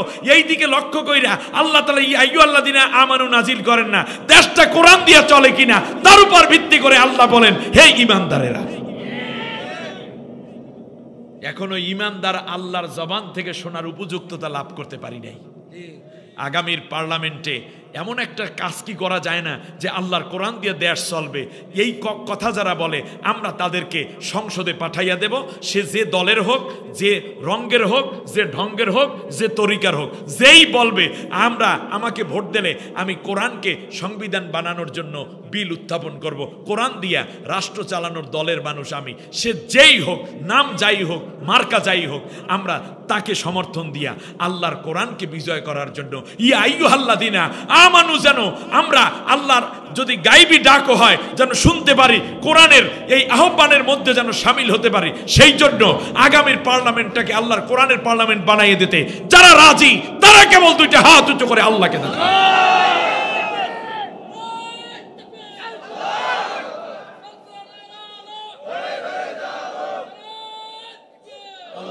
আল্লাহ কবুল করে নাও, সবাই বলেন আমিন। এবার আল্লাহ তাআলা এই কোরআনের মধ্যে বলছেন ইন্নাল্লাহা ইয়া'মুরু বিল আদল, ন্যায় বিচার করবা। এই ন্যায় বিচার নিজের সাথেও নিজের। এই যে আমরা নামাজ পড়ি না, আদল কি জিনিস বোঝেন? নামাজের মধ্যে একটা ফরজ হচ্ছে তাদিলে আরকান। বলেন তাদিলে আরকান। তাদিলে আরকান মানে হচ্ছে, আরকান মানে কি আমরা তেলাওয়াত করি, রুকু করি, সাজদা করি, করি না? এখন তাদিল মানে হলে আদল করা, ন্যায় বিচার করা, ইনসাফ করা। কিভাবে? যেমন আপনি তেলাওয়াত করলেন 10 মিনিট, রুকুতে গেলেন 12 সেকেন্ড, এইটা কি ন্যায় বিচার হইল? আবার রুকুতে আপনি থাকলেন মনে করেন 3 মিনিট, সেজদায় যাইয়া আপনি রইলেন 1 মিনিট, এটা কি আদল হলো? হলো না। এই জন্য আল্লাহ নবী কি করতেন ভালো করে বুঝুন। আল্লাহ নবী তিলাওয়াত যতটুকু করতেন চেষ্টা করতেন তার কাছাকাছি সময় রুকুতে থাকতেন। সুবহানাল্লাহ পড়বেন না? ঠিক তার পাশাপাশি আল্লাহ নবী রুকুতে যতটুকু সময় দিতেন সেজদায় ততটুকু সময় দিতেন। এক সেজদা থেকে যতটুকু সময় দিতেন আবার মাঝখানে অতটুকু সময় বসার জন্য চেষ্টা করতেন। কথা বুঝে আসছে কিনা? এরপরে আল্লাহ নবী আবার দ্বিতীয় সেজদাটায় ওই প্রথম সেজদার সমান টাইম থাকার চেষ্টা করতেন। এটার নাম হলো আদল। এটার নাম কি? আদল মানে কি? নামাজের মধ্যে ন্যায় বিচার করলেন। সন্তানের সাথে ন্যায় বিচার মানে ছেলেকে লেখা দিলেন জমিন, মেয়েকে দিলেন না, আপনি কি ন্যায় বিচার করেছেন? আচ্ছা, এই ন্যায় বিচার করতে নির্দেশ করছেন কে? আল্লাহ। আচ্ছা, আমি জানি না এখানে কেউ আছেন কিনা, মনে করেন 2 জন স্ত্রী, একাধিক স্ত্রী কারো থাকতে পারে না? পারে। এখন একজন আর একেবারে মাথার মুকুট বানাইয়া আসমানে উঠাইয়া রাখেন, আর একজন আর খবর নাই, এটা কি ন্যায় বিচার হলো? এটা কি ন্যায় বিচার হলো? হলো না। এরকম বহু খবর আমাদের কাছে আসে। বড় বউটায় কান্দে কান্দে কয় যে হুজুর উনি বিয়ে করছে, আমি তো কিছু নিষেধ করি নাই, কিন্তু আমার তো সন্তান আছে, আমাকে রেখে শুধুমাত্র উনি ওই বউ লইয়া থায়, আমারে খবর নেয় না। উনি 1 মাসে একদিন আইয়া শুধু আমারে চুল ধরিয়া 3-4টা পিট্টি দিয়া, একটা লাথি দিয়া, 2টা ঘুষি দিয়া তারপর চলে যায়। এরকম লোক আছে না নাই? এটা কপাল ভরা। এটার নাম কি? কিয়ামতের দিন এই ব্যক্তি একটা পাজর হবে তার অনেক উঁচু, আর একটা একেবারে নিচু হবে। এটা হাদিসে আসছে। আল্লাহ নবী তখন ওই লোকেরা বলবে এটা সেই লোক যে 2 বউয়ের মধ্যে কি করে নাই। আপনি বিয়ে করা তো দোষের না, জিনা করা দোষ, বিয়ে করা দোষ না। আমাদের এই মুসলিম সমাজে বিয়ে করাকে মনে হয় যেন জিনা করার চাইতে বেশি অপরাধ করে ফেলাইছে, ডাকাতি করার চেয়ে বেশি অপরাধ করে। আপনার সম্পদ আছে, জওয়ানি আছে, আপনি বিয়ে করেন। আমার আল্লাহ তাআলাই তো কোরআনের মধ্যে অনুমতি দিয়েছেন, যদি আপনার তৌফিক থাকে আপনি একাধিক বিয়ে করেন, কিন্তু বিয়ের পরে আবার কি করতে হবে?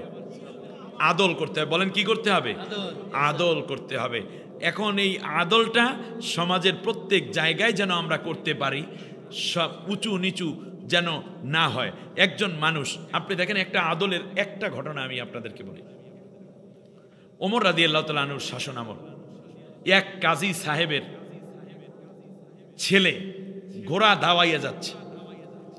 ঘোড়া প্রতিযোগিতা, ঘোড় দৌড়ের প্রতিযোগিতায় সাধারণ একজন কৃষকের ছেলের ঘোড়া, ওর ঘোড়া ডিঙ্গাইয়া উঠে যাচ্ছে। এমন সময় কাজী সাহেবের ছেলে নিজের ঘোড়াকে পিটাইয়া আগে না উঠাইয়া বরং যেই ছেলেটার ঘোড়া উপরে উঠে যাচ্ছিল সেই ছেলের পিঠের মধ্যে জোরে জোরে 3টা চাবুকের 3টা আঘাত করছে। ছেলে ঘোড়া থেকে পড়ে গেছে, ব্যথা পাইছে, এ কাঁদতেছে। বাবা তার ছেলেকে নিয়ে চলে গেছে ওমর রাদিয়াল্লাহু তাআলা আনহুর দরবারে, গিয়ে বললেন যে আমার দেখেন আমার ছেলেকে সে মারছে। কাজী সাহেবকে অর্ডার করলেন তার ছেলেকে নিয়ে হাজির হতে। তুমি এই ছেলেকে কেন মেরেছ? বলল যে আমি কাজী সাহেবের একটা ভাব আছে না, দেখেন না এই যে এমপির ছেলে তার শ্যালকের ছোট ভাই নাতির খালার সমন্দির দোস্তের ছোট শ্যালকের বন্ধু হয়, তার ঠেলায় এলাকা দিয়া আনা যায় না, ঠিক কিনা এখন? এবার খেয়াল করুন, আদল হয়নি। নিজের দল যদি চুরি করত, খুন করত, ছেড়ে দেয়া হতো। আর জামাত বিএনপির যদি কেউ কোন রকম ওই খুন দেখছেও, তাহলে চৌকুড়াই হাতে ধরাই দেওয়া হয়েছে। কেন? এটা হবে না, এটা করা যাবে না। ন্যায় বিচার করতে হবে। যদি ন্যায় বিচার হতো, তাহলে আল্লামা সাইদি সাহেবকে জেলের মধ্যে মরাও লাগতো না, জেলে থাকাও লাগতো না। বিরোধী দলীয় নেত্রী বলেন কিংবা অন্যান্যদেরকে যেভাবে আটক রেখেছে, যদি ন্যায় বিচার হতো, তাহলে বলুন দেখি আয়না ঘরে কারো ঢোকার কথা? আরে ন্যায় বিচার না থাকলে কোনো উপকারে আসবে না, কোনো জাতি টিকতে পারে না। ন্যায় বিচার না হলে আল্লাহর গজব পড়ে সেখানে। আপনি দেখেন, আমেরিকাতে যান, জাপানে যান, কানাডায় যান, সেখানে ইসলাম নাই কিন্তু ন্যায় বিচার আছে। কি আছে? ন্যায় বিচার আছে। ন্যায় বিচার আছে মানে আপনি শান্তিতে থাকবেন। সে অন্য ধর্মের হোক, সেটাও বিষয় নয়। আপনার ছেলে যদি অন্য ধর্মের লোককে লাথি মারে, তাহলে লাথির বিপরীতে সে একটা লাথি খাইতে হবে। সুতরাং ন্যায় বিচার যেখানে থাকে না, মানুষ সেখানে বসবাস করতে পারে না। আমার বন্ধুগণ, কিয়ামতের দিন আল্লাহ রব্বুল আলামিন ন্যায় বিচার করবেন। সুবহানাল্লাহ।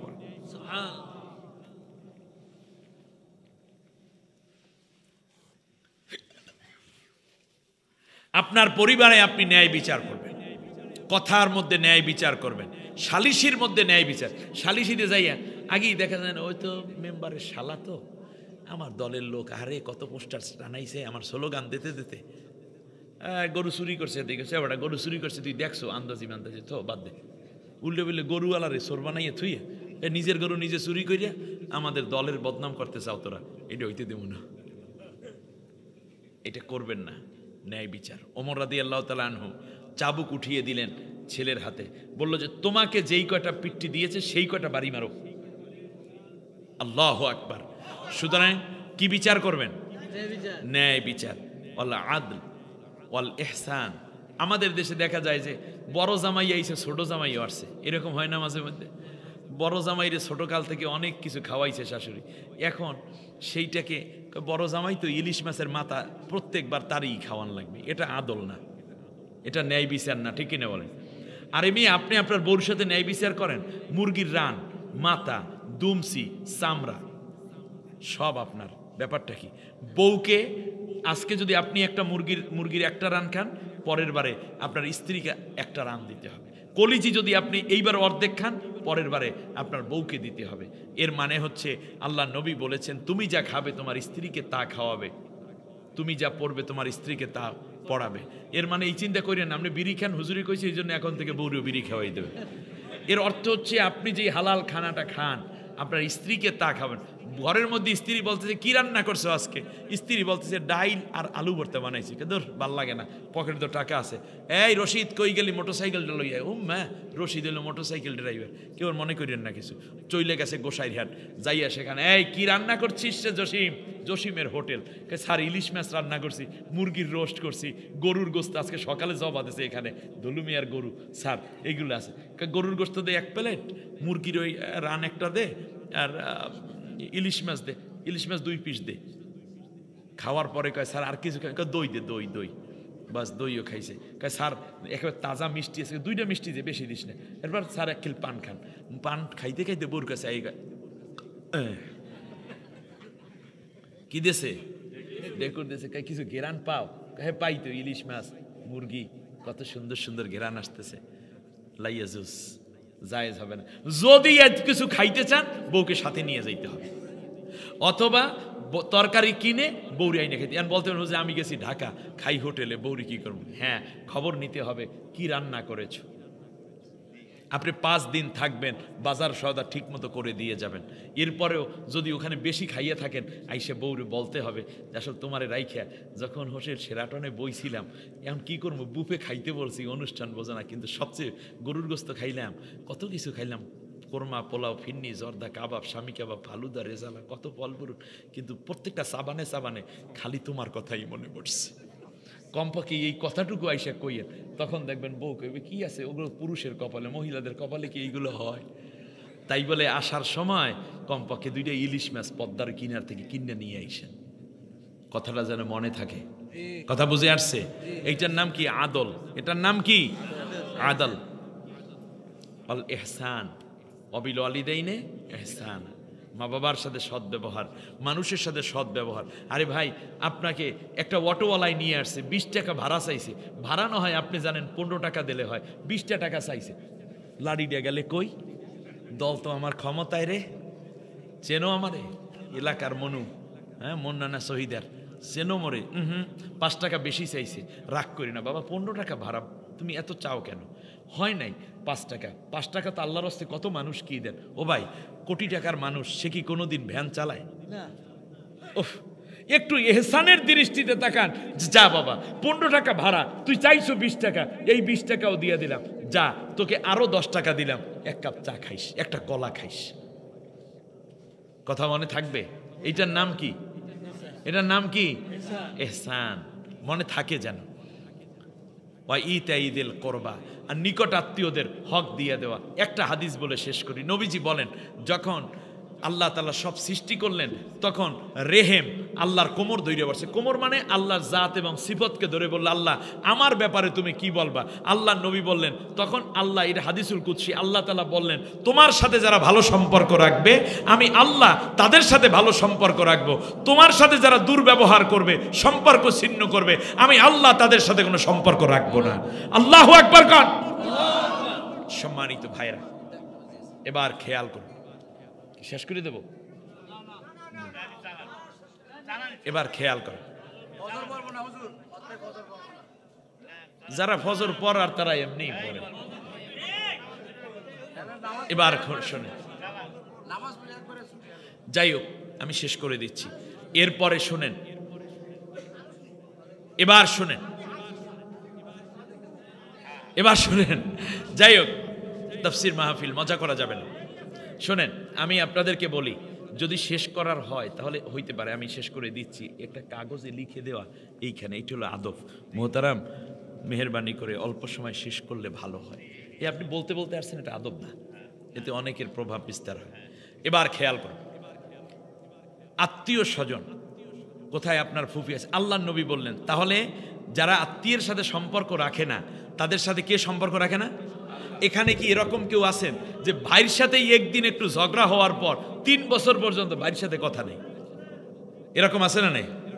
বোনের সাথে সম্পর্ক নাই, কথা বলে না, বোন ভাইয়ের বাড়িতে বেড়াতে আসে না, এমন আঘাত দিয়ে কথা বলছে, এমন কপাল পোড়া ভাই এখানে আছে না নাই? শরীয়তপুরে আছে না নাই? মনে রাখবেন, যেই ভাইয়ের দরবারে, যেই ভাইয়ের দরজায় এসে বোন করে না, এখানে আল্লাহর রহমতের ফেরেশতা আসেন, আল্লাহর রহমত আসে না। বোনের বাড়িতে খাবার নিয়ে যাবেন, বোনকে নাইর নিয়ে আসবেন, বোনকে হাদিয়া দিবেন, ওই বোন চোখের পানি ছেড়ে দোয়া করবে, আল্লাহ বাপ নাই কিন্তু ভাই একটা দেশ এমন মনে হয় যেন বাবার মতোই মায়া করে, আল্লাহ তুমি আমার ভাইটাকে বড় করি। আল্লাহ নবী একদিন বলছেন, আচ্ছা তোমাদের মধ্যে কেউ কি আছো যে হায়াত অনেক বেশি বাড়াইতে চাও? সাহাবীগণ বললেন, হ্যাঁ নবী, এটা চাই। আল্লাহ নবী বলেন, কেউ কি চাও অনেক ধনী হইতে? বলল রাসূল, হ্যাঁ এটা তো চাই।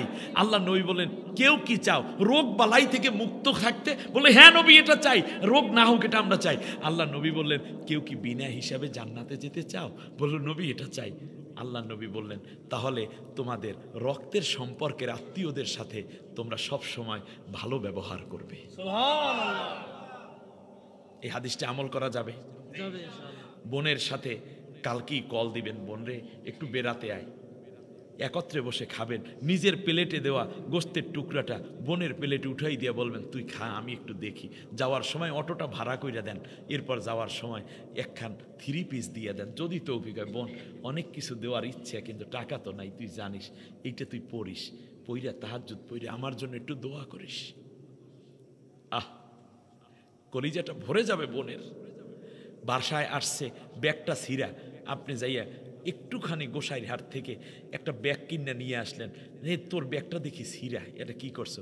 জোতা জোড়া, নতুন জুতা কিনে দিতে পারেন নাই, কিন্তু জুতা পুরান হয়ে গেছে, একটু সিলাই করিয়া কালি করিয়া নিয়ে আইসা দেখবি ফাতেমা কি সুন্দর জুতা হয়েছে, এইটা পড়বি তুই। ভাইয়ের স্মৃতি যেই দিন মরে যাবে বন্ধু, তুমি মনে রাখবে সবচেয়ে বেশি কাঁদবে তোমার বোনটা।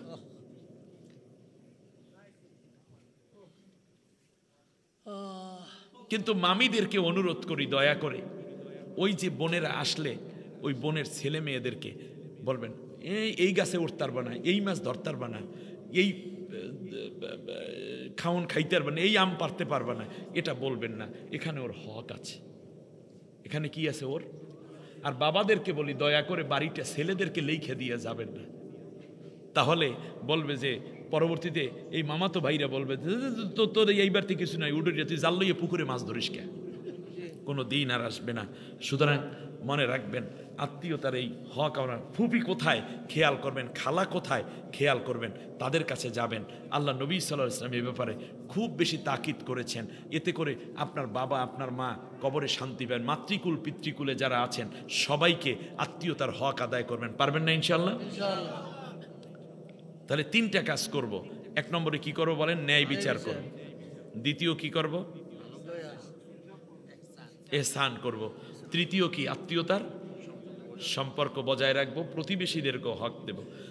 আর তিনটা কাজ করবই না। এক নম্বর হচ্ছে গুনার কাজ করব না, জেনা, ব্যভিচার, পরনারীর ইজ্জত লুণ্ঠন, ধর্ষণ, কিংবা অশ্লীল ছবি, অশ্লীল গান, অশ্লীল বিভিন্ন কথাবার্তা, এগুলো আমরা ফোনে বলবো না, মেসেঞ্জারে লিখবো না, বন্ধুকেও গালি দেব না, ঠিক কিনা? মিথ্যা কথা বলবো না, গীবত চগলখড়ি করবো না, ফাহশা অল মুনকার আল্লাহ যা নিষেধ করেছেন। আল্লাহ মদ খাইতে নিষেধ করছে, ঠিক না? গাঁজা খাইতে নিষেধ করছে আল্লাহ রব্বুল আলামিন, সুদ খাইতে নিষেধ করছেন, ঘুষ খাইতে নিষেধ করছেন, চান্দাবাজি করতে নিষেধ করছেন। আল্লাহ তাআলা অপরের জমিন সম্পদ আহরণ করে মানে জোর করে দখল করতে নিষেধ করেছেন, কাউকে গালিগালাজ করতে নিষেধ করেছেন। এই রকম যা আল্লাহ নিষেধ করেছেন আমরা তা করব না। অলবাগি, এবং সীমা লঙ্ঘন করব না। সীমা লঙ্ঘন মানে কি বোঝেন? সীমা লঙ্ঘন মানে কথারও সীমা আছে। কথারও কি আছে? সীমা আছে না? আপনি আপনার স্ত্রীর ব্যবহারের ক্ষেত্রেও সীমা আছে। আপনি পবিত্র দিনগুলোতে তার সাথে আপনি মেলামেশা করতে পারবেন, কিন্তু যখন তার মাসিক হবে তখন কি ব্যবহার করা যাবে? এখন কেউ করলে সে কি করলো? সীমা লঙ্ঘন করলো। আপনার যৌবন আপনি ব্যবহার করবেন আপনার স্ত্রীর ক্ষেত্রে। আপনি যদি জেনা ব্যভিচার করেন তাহলে ফামানি বেতাগওয়ারা আদালিকা ফাউলাইকা হুমুল আদুন, তাহলে আপনি সীমা লঙ্ঘনকারী হয়ে গেলেন। অতএব অনেক কিছু খাবেন, কোনো অসুবিধা নেই, কিন্তু আল্লাহ তাআলা বলছে হারাম খাইও না। শুয়ার খাওয়া হারাম, সুদ খাওয়া কি? ঘুষ খাওয়া কি? অন্যের সম্পদ ঠকাইয়া খাওয়া কি? এই তো বুঝতেছেন। ডাকাতি করা কি? চুরি করা কি? বাস, তাই এই ক্ষেত্রে আমি সীমা লঙ্ঘন করব না। দেখেন নামাজ পড়তে আল্লাহ বলছেন, কিন্তু সীমা দিয়েছেন সূর্য যখন ওঠে তখন আর নামাজ পড়া যাবে না। সূর্য ওঠা শেষ, তারপরে আবার মাগরিবের নামাজ পড়বা, সূর্য অস্ত গেলে তারপরে পড়ো। তো এগুলোর মধ্যে সীমা আছে না নাই? আপনার দেহের শরীরেরও একটা নখ কাটার মধ্যে সীমা আছে না নাই? যেই নখটা উপরে বেশি বেড়ে গেছে ওই পর্যন্ত কাটো। এখন আপনি যদি সীমা ছাড়াইয়া কাঁচা নখের মধ্যে পোষ দেন তাহলে কি হইবে? আরাম পাইবেন না কষ্ট পাইলেন? কষ্ট পাইলেন। ভাইরে আমার, অতএব মনে রাখবেন জীবনের প্রত্যেকটা জায়গায়, খাওয়ার ক্ষেত্রে, ওঠার ক্ষেত্রে, পড়ার ক্ষেত্রে, বলার ক্ষেত্রে আল্লাহ যেন আমাদেরকে সীমার মধ্যে চলার তৌফিক দেন। আমিন। সুবহানাক আল্লাহুম্মা বিহামদিক আশহাদু আল্লা ইলাহা ইল্লা আনতা আস্তাগফিরুকা ওয়া আতুবু ইলাইক। একবার আলহামদু, তিনবার কুল হুয়াল্লাহু। এটা দ্রুদের মাশাআল্লাহ জি বলুন।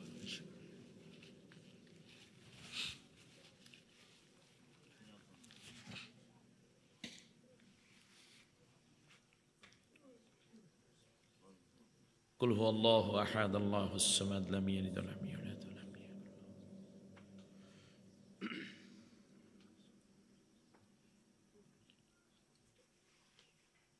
যে দুরূদটা পড়লে নবীকে স্বপ্নে দেখা যায়, প্রথম ঈশা নামাজের পর যখন ঘুমোতে যাবেন তার আগে অজুর সাথে ঘুমাতে হবে। নতুন অজু করা লাগলে অজু ইস্তেঞ্জা সেরে মেসওয়াক টেসওয়াক করে আবার সুন্দর করে রাত্রের খাবার দাবার শেষ, তারপরে আপনি ঘুমাইতে যাওয়ার আগে 2 রাকাত নামাজ পড়বেন পবিত্র বিছানায়। যেই বিছনায় ঘুমাবেন ওই বিছনায় কি নামাজ পড়বেন 2 রাকাত। নিয়ত করবেন, আল্লাহ আমি যেন আজকে নবীজিকে স্বপ্নে দেখতে পারি। মনটা ইখলাসে ভরে দিতে হবে, চোখের মধ্যে পানি থাকতে হবে নবীকে দেখার বিরহ। এটা জান্নাতের সাইন, জান্নাতের নিশ্চয়তা। সুবহানাল্লাহ কয় না?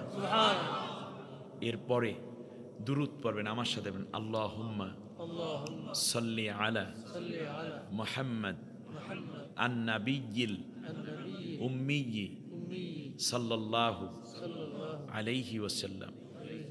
বলেন আল্লাহুম্মা সাল্লি আলা মুহাম্মদ আন-নাবিয়্যিল উম্মি ওয়া আলিহি ওয়াসাল্লাম।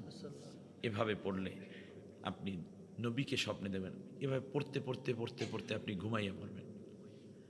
আমার জানা মতে আমি যতটুকু এ পর্যন্ত বুঝতে পেরেছি, আপনি ঘুমানোর আগেই নবীর জিয়ারত হয়ে যেতে পারে। চোখে ঘুম আসার আগেই দেখবেন নবীর চেহারা মোবারক। নবী আপনাকে এটা বলছেন, এই দিকে যেতে বলছেন, নবী হাসি, নবী আপনাকে হাত দিচ্ছেন, নবী কথা বলছেন, নবী আপনাকে বলছেন এটা করবে, এভাবে চলবা। আপনি স্বপ্নের মধ্যে কিছু নবীর কাছে চাচ্ছেন। আর যদি আমল অসুন্দর হয় তাহলে আমলগুলো ঠিক করতে হবে।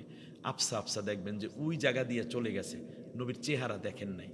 মানুষের জিজ্ঞেস করেন এই কি গেল, মানুষজন দৌড়ে পিছনে বলছে এই নবী গেল এইমাত্র। তখন মনে করবেন আপনার আমল এখনো কি হয়নি, ইখলাস আছে, কিন্তু আমলের মধ্যে কি আছে, ত্রুটি আছে। আপনি মিথ্যা কথা ছাড়তে পারেন নাই, কোনো হারাম এখনো হয়তো বা খাচ্ছেন। তখন আস্তে আস্তে নিজেকে নিজে আত্মসমালোচনা করবেন যে আমার কি দোষ আছে। এক পর্যায়ে দেখবেন আল্লাহ নবী সাল্লাল্লাহু আলাইহি ওয়াসাল্লাম হয়তো আপনাকে বুকে টেনে নিয়েছেন, কোলাকুলি করছেন নবীর সাথে, অথবা মুসাফা করছেন, অথবা নবীর সাথে আপনি কথা বলছেন। আল্লাহ যেন আজকের এই গভীর রাত পর্যন্ত বসে থাকা নবী প্রেমিকদেরকে নবীর জিয়ারত দিয়ে ধন্য হওয়ার তৌফিক দান করেন। আমিন আমিন। আমার কথায় কষ্ট পেয়েছেন, রাত অনেক হয়েছে। আল্লাহ রাব্বুল আলামিন যেন এই মাহফিলকে কিয়ামতের দিন নাজাতের ওসিলা করে দেন। আল্লাহ আমাদের সবাইকে মাফ করে দেন। আল্লাহুম্মা আমিন। আলহামদুলিল্লাহি রাব্বিল আলামিন ওয়াসসালাতু ওয়াসসালামু আলা রাসূলিহিল কারীম। ربنا ظلمنا أنفسنا وإن لم تغفر لنا وترحمنا لنكونن من الخاسرين رب العالمين। 2 দিন ব্যাপী তাফসীর মাহফিলের আখিরি মোনাজাত ভিক্ষুকের মতো বড় আশা করে গভীর নিশীথে বুক ভরা আশা আর চোখ ভরা পানি নিয়ে হাতগুলো বাড়িয়ে দিয়েছি। জীবন ভরে যত গুনাহ করেছি, কোরআনের বরকতে নবীর মাহাব্বতে আমাদের জিন্দেগির তামাম গুনাহ রাশি মাফ করে দাও। গুনার বোঝা মাথায় লইয়া দেশ বিদেশে ঘুরি, কোন দিন জানি আজরাইলের হাতে ধরা পড়ি। কত বৃদ্ধ মানুষ হাত পেতেছেন আল্লাহ, ওলামায়ে কেরাম, যুবক ভাইয়েরা রয়েছেন, নারীরা, তাহাজ্জুদ গোজার বান্দা বান্দি রয়েছেন, হাজী সাহেবা। আল্লাহ, যার চোখের পানি দেখলে তোমার বেশি মায়া হয়, যার কান্নার আওয়াজ তোমার আরশ পর্যন্ত গিয়ে ধাক্কা খায়, তাদের হাতের বদৌলতে আমাদের সকলার মুনাজাত কবুল করে নাও। আল্লাহ, কোরআনের ময়দান থেকে এক বিন্দু গুনাহ বাকি রেখে একজনকেও বাসায় ফিরাইও না। আল্লাহ, সকলের জীবনের তামাম গুনাহগুলো মাফ করে দাও। দয়া করে যতদিন দুনিয়ায় বাঁচাইয়া রাখবা, কোরআনের পথে নবীর আদর্শ মতে চলার তৌফিক দাও। আল্লাহ তাআলা, কিয়ামত পর্যন্ত এই মাদ্রাসা, মসজিদ, মাহফিলকে তুমি কায়েম ও দায়েম করে দাও। কিয়ামতের দিন এই নেকগুলো আমাদের নাজাতের জরিয়া বানায়া দিও। আল্লাহ তাআলা, সওয়াব যা দিয়েছো নবীজির রওজা মুবারকে পৌঁছে দিও। আল্লাহ, জীবনে একটা বারের জন্য হলেও নবীর রওজার কিনারে গিয়ে সালাম দেওয়ার মতো তৌফিক সকলকে দান করো। ঘুমের ঘরে একটা বারের জন্য হলেও নবীজির স্বপ্নে, নবীজিকে স্বপ্নে দেখার মতো তৌফিক দিয়ে দাও। আল্লাহ তাআলা, এই সুন্দর মাহফিলের আয়োজন যারা করলেন, টাকা পয়সা বুদ্ধি পরামর্শ দিলেন, মাদ্রাসা বানালেন, বলতে এবং শুনতে আমরা যারা এসেছি, জানি না কার মা জননী দুনিয়ার থেকে জনমের বিদায় হয়ে গেছে। ঘরটা আগের মতোই পড়ে আছে। মা কইয়া ডাক দিলে যার ঘরে মা আর কোনোদিন জবাব দেয় না। আল্লাহ, তোর কাছে দাবি করি, আমাদের মাদেরকে কবরের মধ্যে জান্নাতের মেহমান বানায়া তুমি ধন্য করে দাও। বাবাকে হারিয়ে ফেলেছি জানা, দুনিয়ায় কত মানুষ দেখি বাবার মতো কেউ নাম ধরে আদর করে ডাকে না, মাথার ঘাম পায়ে ফেলে রক্ত পানি করা টাকা দিয়ে আমাদেরকে মানুষ করতেছিলেন পাগল পাড়া। বাবার জায়গা জমি পাইলাম, বাবা কি ভুলে রইলাম রে মাওলা। আল্লাহ গো, তোমার নবী বলেছেন কোন নেককার সন্তান যদি চোখের পানি ছেড়ে মা বাবার জন্য দোয়া করে, ওই চোখের পানি নাকের ডগায় আসার আগেই তুমি মা বাবারে মাফ কইরা দাও। আল্লাহ ক্রন্দনরত সকল সন্তানদের মা বাবাকে জান্নাতুল ফেরদাউস নসিব করে দাও। গুনাহগার বলে ডাক দিয়া কবরে শরম দিও না। ডানে বামে সামনে পেছনে আল্লাহ আমাদের যত মুর্দেগান শায়িত কোরআনের বরকতে সকলের কবর আযাব কিয়ামত পর্যন্ত বন্ধ করে দাও। নারীদের মধ্যে এই মুহূর্তে যারা হাত পেতে আছেন, যার মা নাই বাবা নাই, সন্তান হারাইয়া কোন মা যেন দোয়া করছে, আল্লাহ ছটফট করছে, স্বামীকে হারাইয়া কান্দে, সকলকে আল্লাহ তুমি জান্নাতি বানাইয়া দাও। যে নেয়ামত দিয়েছো তার চেয়ে ভালো নেয়ামত দিয়ে ধন্য করো। সংসার জীবনের অভাব অনটন দূর করে দাও, স্বামী স্ত্রীর মহব্বত বাড়াইয়া দাও। নবী বলেছেন যেই নারী আমার কাছে 4টা কাজের জামিনদার হবে তার জন্য বেহেশতের জামিনদার হব। দৈনিক 5 ওয়াক্ত নামাজ পড়বে, রমজানের রোজা রাখবে, স্বামীর খেদমত করবে, পর্দা পশিদা মতো চলবে। এই 4টা কাজ করে প্রত্যেক মা বোনকে নবীর জিম্মায় জান্নাতি হওয়ার তৌফিক করে দাও। বাংলাদেশের উপর রহমত নাজিল করো। তোমার কোরআনকে যারা ভালোবাসে, ইসলামকে ভালোবাসে, তাদেরকে তুমি আমাদের নেতা বানাইয়া দিও আল্লাহ।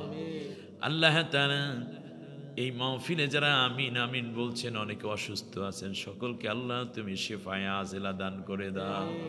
যার মনে যে ব্যথা আল্লাহ তুমি দূর করে দাও, যার মনে যত নেক আসে তুমি পুরা করে দাও। আল্লাহ তাআলা জানি না এটাই জীবনের শেষ মাহফিল হয়ে গেল কিনা, হায়াতের জন্য কোনো আবদার করি না আল্লাহ।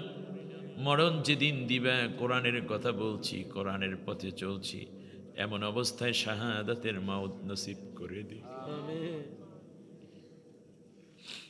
ইন্তেকালের সময় কলিজার টুকরা সন্তান কিংবা ভালো একজন আলেম দ্বারা সূরা ইয়াসিন কানে শুনতে শুনতে আরামের মরণ দিও।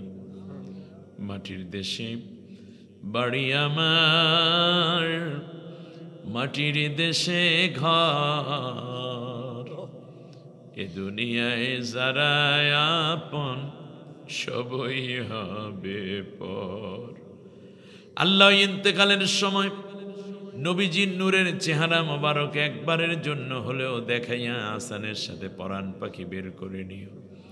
সকলের জবান থেকে ওই কঠিন মুহূর্তে জারি করে দিও লা ইলাহা ইল্লাল্লাহু মুহাম্মাদুর রাসূল। আসসালামু আলাইকুম ওয়া রাহমাতুল্লাহ।